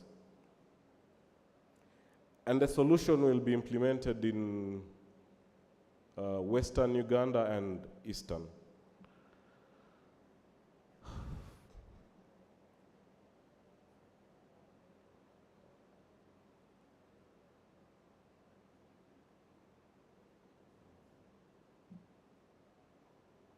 Then maybe on this slide, just to mention two parts. We have an e-learning platform. It's called Atingi. Now on the internet, you probably know there's a lot of information, and it's readily available. So the purpose of the Atingi platform is to link AI and sustainable development goals. So which solutions in AI can you implement for which use cases? So that's the purpose of e-learning. Otherwise, there's already too much available on the internet. Then we also have an emphasis of Earth observation data. So as you might be aware, even currently, not so many institutions within Uganda are offering training on Earth observation. So we are trying to ensure that that is a skill set that is readily available. We've been conducting a couple of boot camps. I think so far we conducted 2, and hopefully early next year, maybe Feb, March, we'll have a boot camp that will be conducted physically in Uganda. So most of this information has not been readily available. I guess there are people in this room who probably did not know about Fair Forward. But now with the launch of Data Science Africa, I think this information will be pushed out for the consumption of members. Thank you. I don't know if anyone has a question. I try to make it as brief as possible.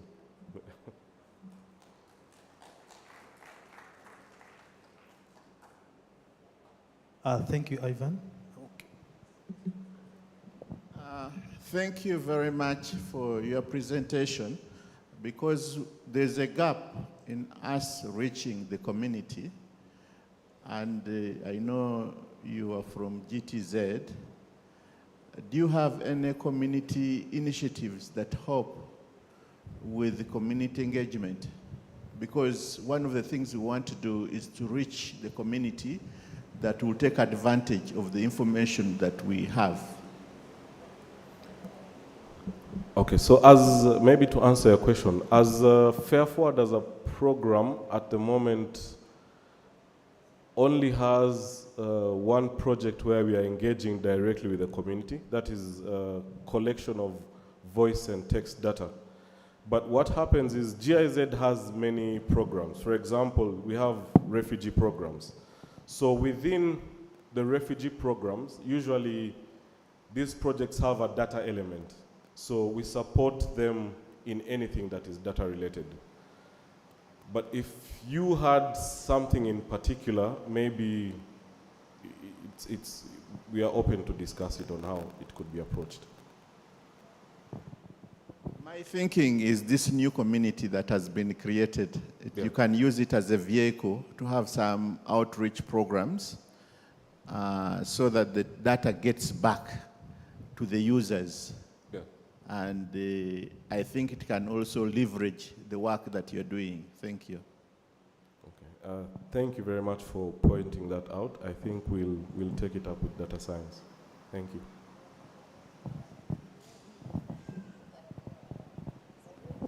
Thank you very much for this rich presentation. You talked a lot about the policy work that you've been doing. I would just be interested in knowing, have you done any sort of policy scoping in Uganda particularly? And if so, how would you rate the policy landscape in terms of supporting AI and the other innovation initiatives in the country from your experience? Also, like in terms of the investments that are already going into this area from government, are we really investing in terms of following real money into this kind of work?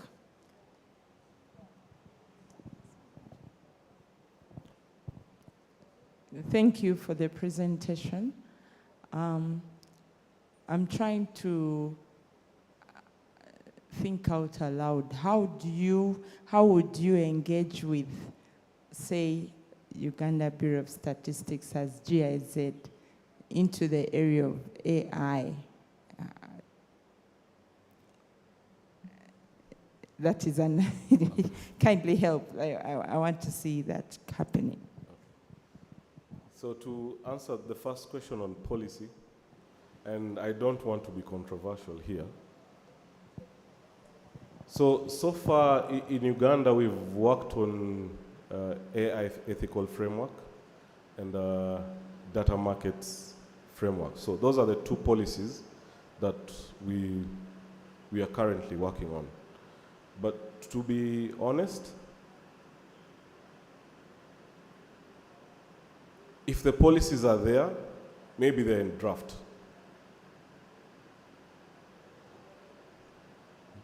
But like I said, I don't want to be controversial. I don't think I'm the right person to speak about the policies that exist within government. But if they're there, they're in draft. That's what I can say. Then to answer the second question, how would Fair Forward engage, say, Uganda Bureau of Statistics? I think one of the hurdles we've had in one of the projects is accessing data that can support site identification. I know some of this data is in Uganda Bureau of Statistics.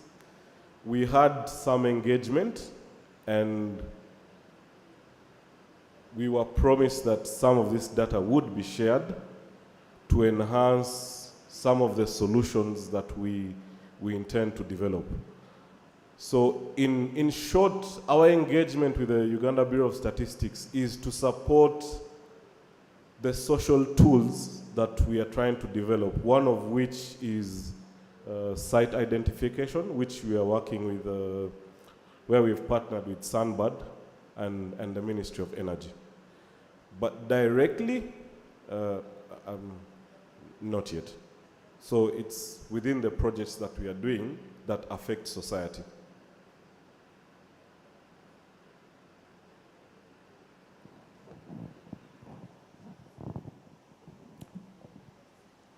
So I guess that's it. Thank you very much.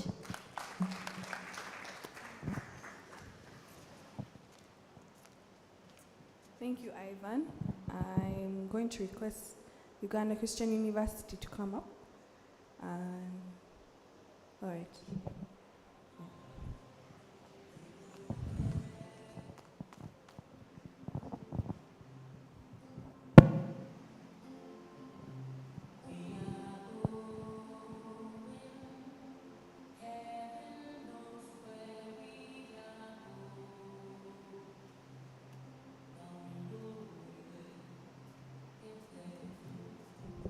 Good afternoon, everyone. My name is Tehemba Michael Ahile. I'm a lecturer at Uganda Christian University under the Department of Computing and Technology. Just listening to the panelists earlier on, I'm delighted to see that as UCU, we are in line with some of the thoughts that the leaders and advancers in data science have. I don't know if you can help me put the presentation up.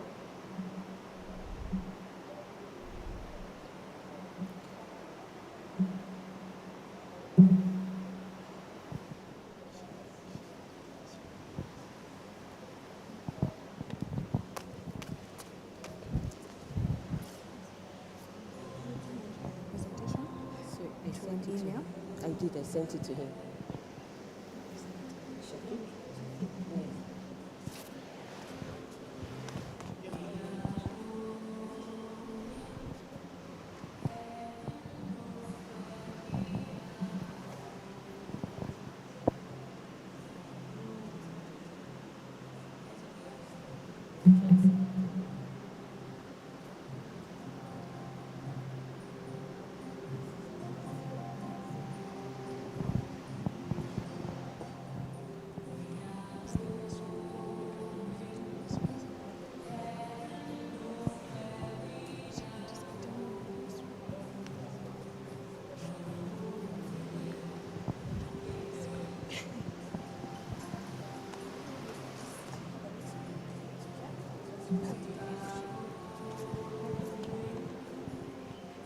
All right, we'll just let you sort that out quickly.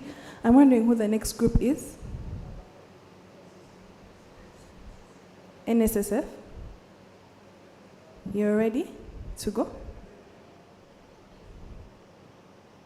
Nah.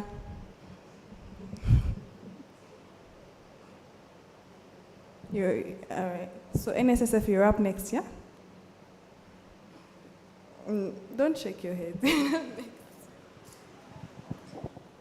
So as we wait for the presentation to be projected, one of the things that was mentioned was the fact that most of the opportunities available for data science are popular at the postgraduate level. And I'm happy to announce to you that as UCU, we are starting a Bachelor's of Data Science this September. And we are hoping that, thank you. And we're hoping that our desire is to be part of the contributors to the missing skill set in that aspect. If you look at what has been happening in the past, we have experts in computer science, we have statisticians, we have software engineers, and then we pull them into data science, and they take principles and concepts in data science to improve their field. We're trying to change that narrative a little bit as UCU, and we want to start with data scientists from the very foundation, give them the key concepts and principles. But as we do that, we are building them to have an outlook to various disciplines, because it was mentioned here severally that data science applies to various disciplines. So our data science program, our Bachelor's of Data Science in UCU, we see to it that we start with the very foundation, but as we build them on the necessary skills and necessary concept, we also train them to have an outlook to see how it can be applied across different disciplines. Okay, as we wait, our data science program in UCU is going to take a very holistic approach. We have a team, the theme, which is aimed at data science for development. And we have 3 critical aspects that we'll be training our students to look at. The very first one will be development and industry, where we see our data science programs have impact on different industries. We want to have our students look at how they can change our communities, where we can have smart communities, where we can have automation in manufacturing, agriculture, and the likes. There's also another aspect of our data science program that looks at scientific research contribution. There was a lot of discussion today about standardization, open data sets. That will be another aspect that our data science program will be looking at. Open data sets, standardizations, APIs, and the likes. And the other aspect of our data science program will look at direct contribution into the sciences. Okay, another unique aspect, okay, thank you.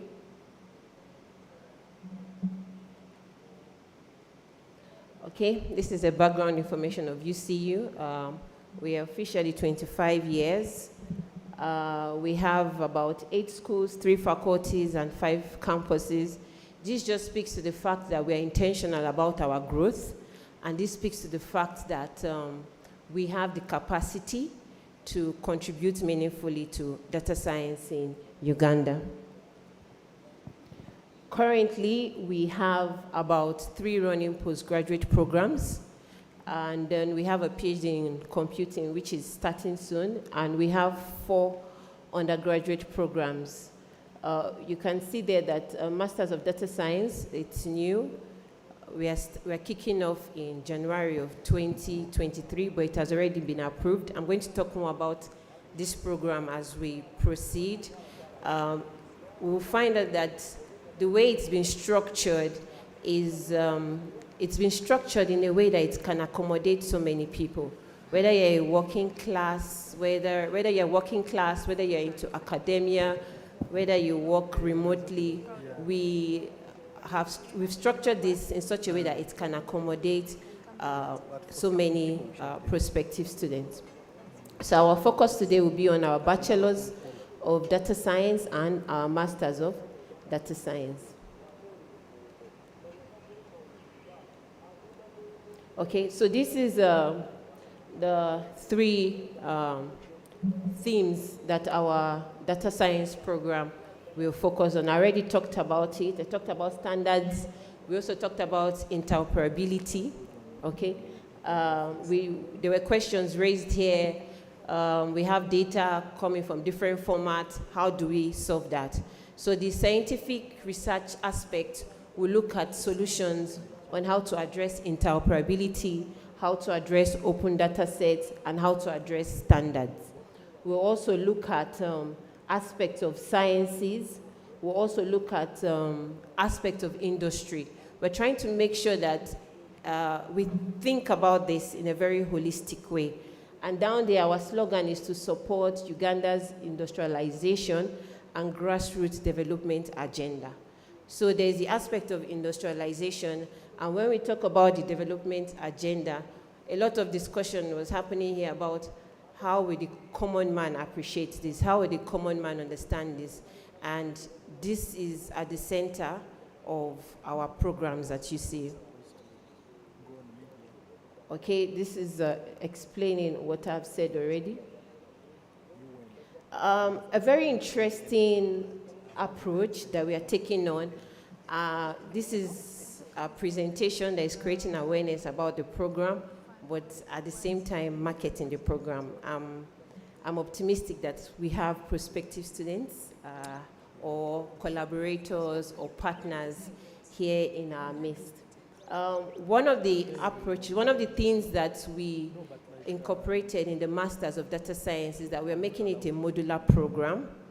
What this means is that you would need to just be committed for about 4 to 5 weeks at a start. And the beauty about the modular program is that you don't necessarily need to be a registered, in quote, student to be able to take part in this.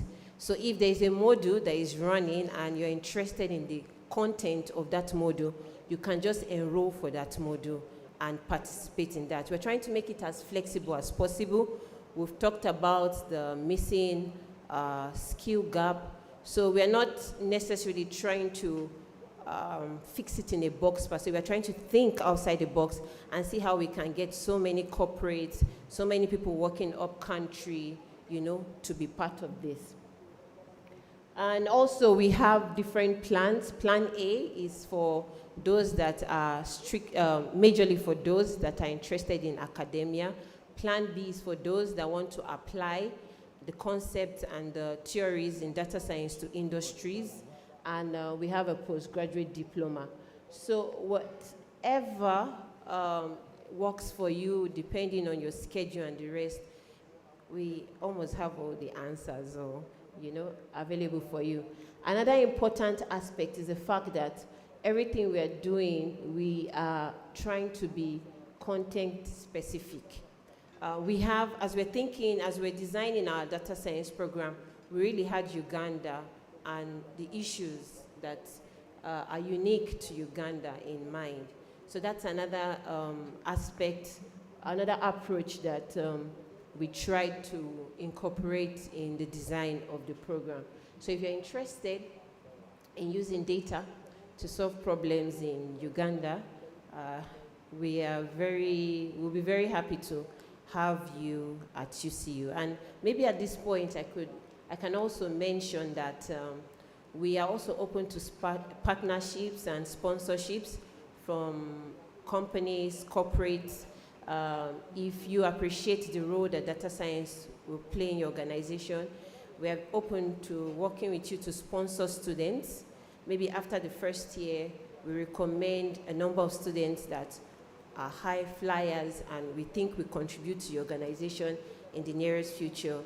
If you want to sponsor them, pay a portion of their tuition or all their tuition, we are open to such partnerships.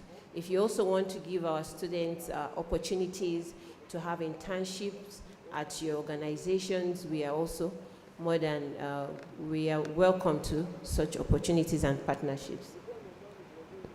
Okay, so some of the things we'll be majoring on, data science as a whole, we'll be majoring on artificial intelligence, robotics, and security. I think at this point, I know it wasn't mentioned, we're talking about universities that have put their print on the map of data science in Uganda. I would love to mention that UCU is also one of them, won by this, and it's interesting to note that we actually have a data science lab at UCU, and some of the products, some of the research projects of our students are actually there on display. Anyone that wants to visit and have a look, we would love to have you visit us so that we can learn from you and you can also advise us better. All right, thank you very much. If you want to reach us, these are our contact details, our email, our website, and our Twitter handle. Since we are starting this, it's new, we are babies, we are also open to any advice, any contribution that can come from any of us to see that our programs are well structured and they serve the purpose for which they were designed. Thank you. I don't know if there are any questions.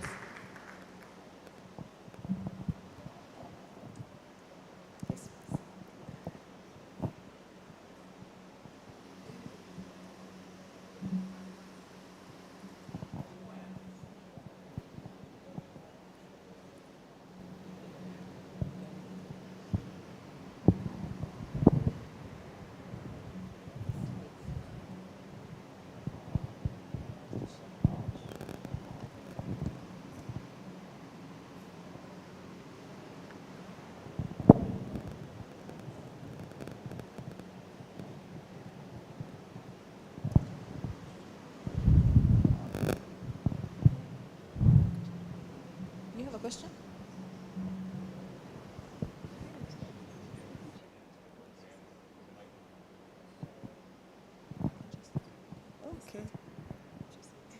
All right, I was just asking about entry requirements for the master's. Does it have to be somebody who's done data science at a bachelor's level? No.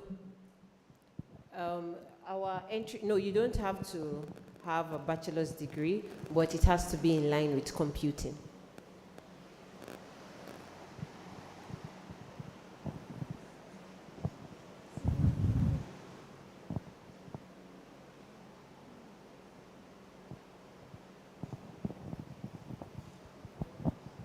Thank you for the presentation. What are the entry requirements for bachelor's? Okay. So for a bachelor's degree, we are following the standard set. So you need to have at least 2 principal passes, but you must have done mathematics. Yes. No, hello, my name is Ken Tobias. Just a follow-up question, like, how much is the tuition for the bachelor's? I knew the question of tuition will most likely come up. I would give you the figures in person. Yes. But it's affordable, and when you put it against the quality, it's very worth it. Yeah, thank you very much, presenter. Yeah, this is actually now a challenge to all of us. We are talking of data science as being holistic, not only for scientists, but now I think you can see the entry requirement. You have to have mathematics. And I know, even in statistics, for instance, for a master's. Now, how are we really going to, this is a question known to all of us here as think tanks. What are we going to do that we embrace even the non-scientists to make them appreciate the data science concept? We are talking of math, which is actually a forbidden subject to some people. Thank you. Okay, I believe that's a question to all of us, but one of the things we also do at UC is that for our projects, we allow, actually for the project, we allow interdisciplinary partnership. So what we do is that even though you are, okay, the data science is starting, but for now with our computer science students and our IT students, we encourage them to partner with students from law, we encourage them to partner with students from social work. So that's what we do now, and we actually do it in such a way that it comes out as a competition for their project. And on your team, you cannot have only computer science students, but so that's how they get to appreciate this concept. They get to learn 1 or 2 things, but at the end of the day, I think we cannot we cannot do away with the fact that mathematics is very important for data science.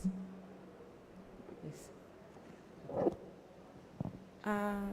Just something small. When you say math, does that mean pure math, or you also considering those who did sub-math?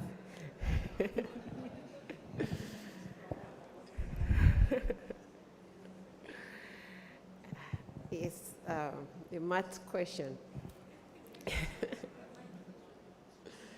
Well, the whole idea is that we also know that that foundation is important, so that we don't want students that will struggle for the 3 years.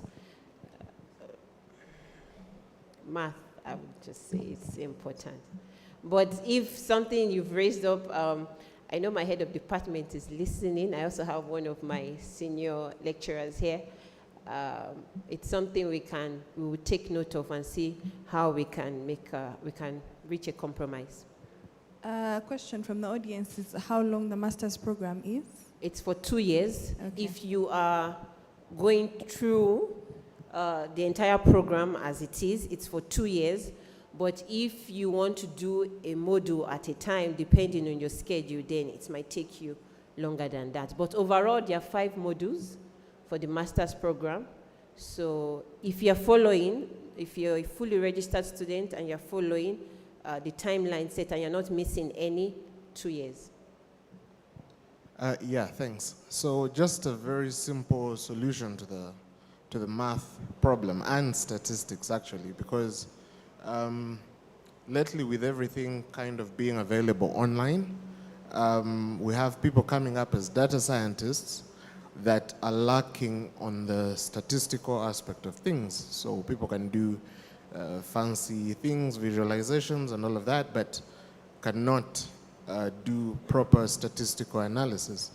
So, but nevertheless, it doesn't mean that someone from, let's say, social sciences should not be admitted into data science. Actually, if anything, you want to take on people from the different fields because there's a benefit for people from different walks of life being able to apply this tool to whatever they are doing.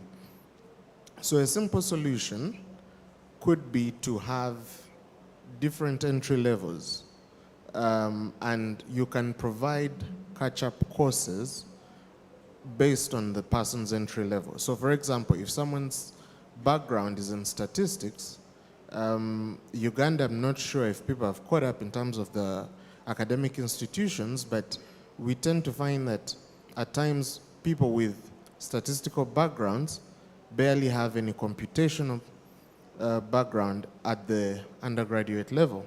So even they have a component they are lacking, which is computer science. So they would also need a catch-up, probably a catch-up course in some form of computer science that is relevant to data science. So likewise, for people who don't have any computing or mathematic background, any mathematic background, you can have a module that helps them catch up, and then they can continue on. Yeah. Thank you. Thank you very much. I think that's well noted. Thank you very much. You still want to ask? Okay. Anyone else before we close? Nobody? All right, thank you. Maybe one thing I didn't mention is that it's also going to be blended. So you don't have to worry about coming to Mukono. We can reach you at your homes. Thank you. All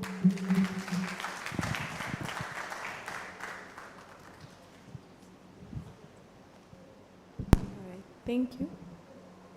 I'd like to ask Martin to come and close.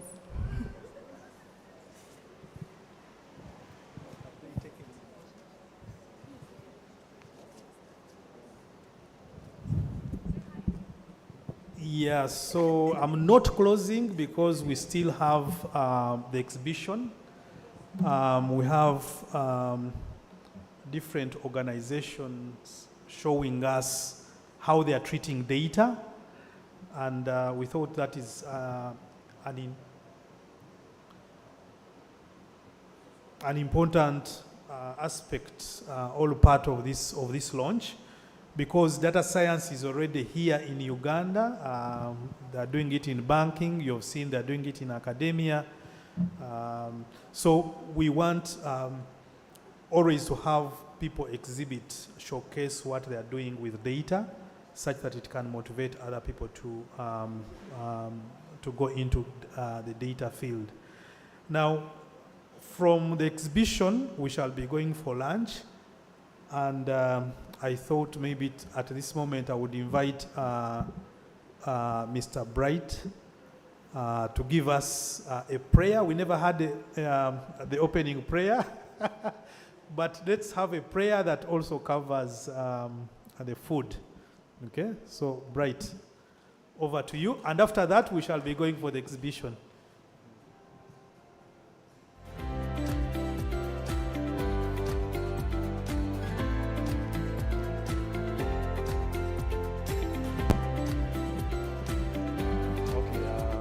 To pray a non-denominational prayer because I believe we are from all walks of life, but we believe in some sort of God, right?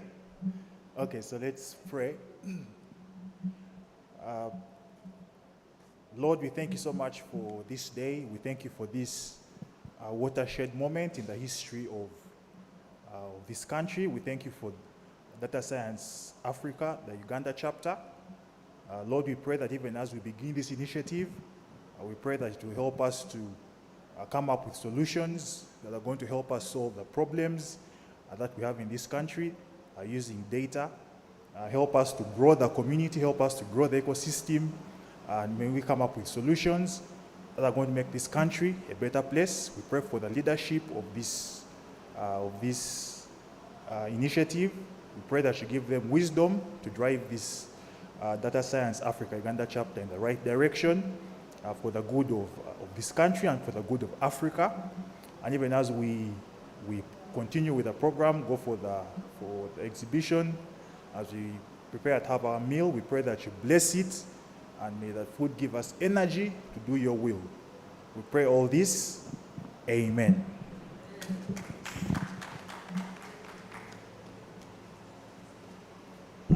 Maybe just one thing. So we are an interim committee of Data Science Africa. I read out the members, but would want more people to join us. And the panelists did not answer the question that Ernest was asking. But I would call upon people to join us. But we want people, committed people, and we are serious about the token payment.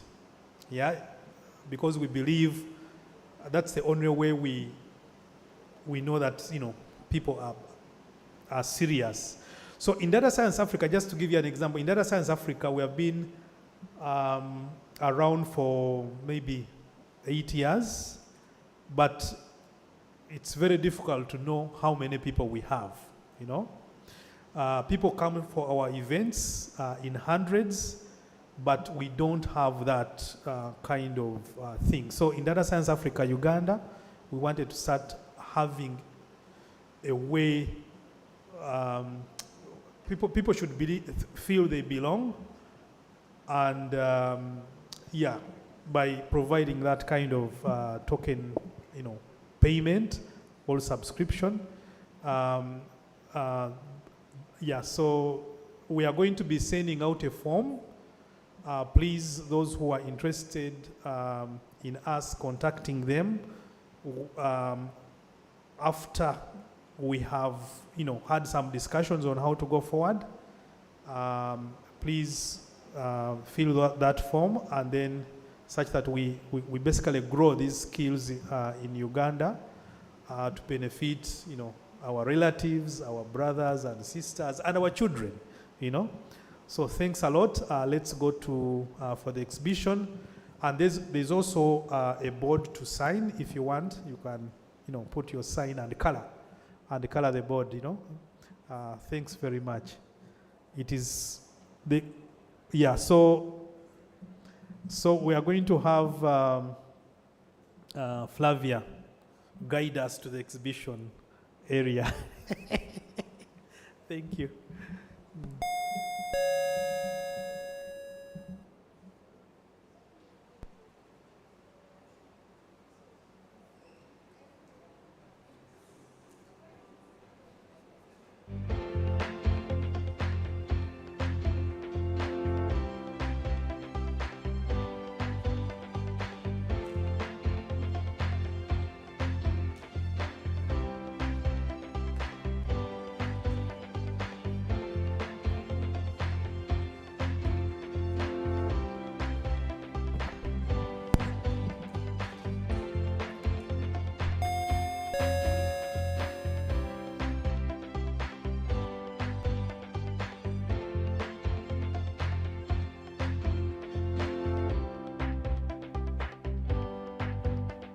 Knows where we are going, but we know we will get there.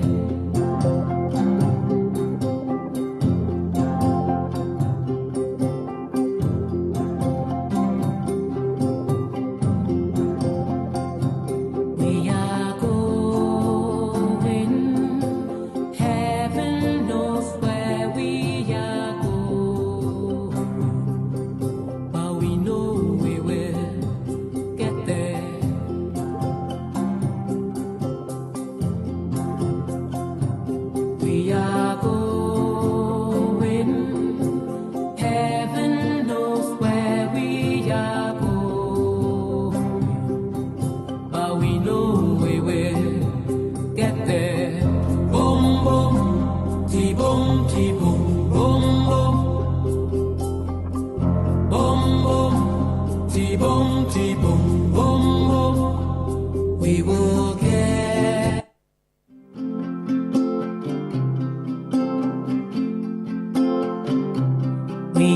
are going, heaven knows where we are going, but we know we will get there.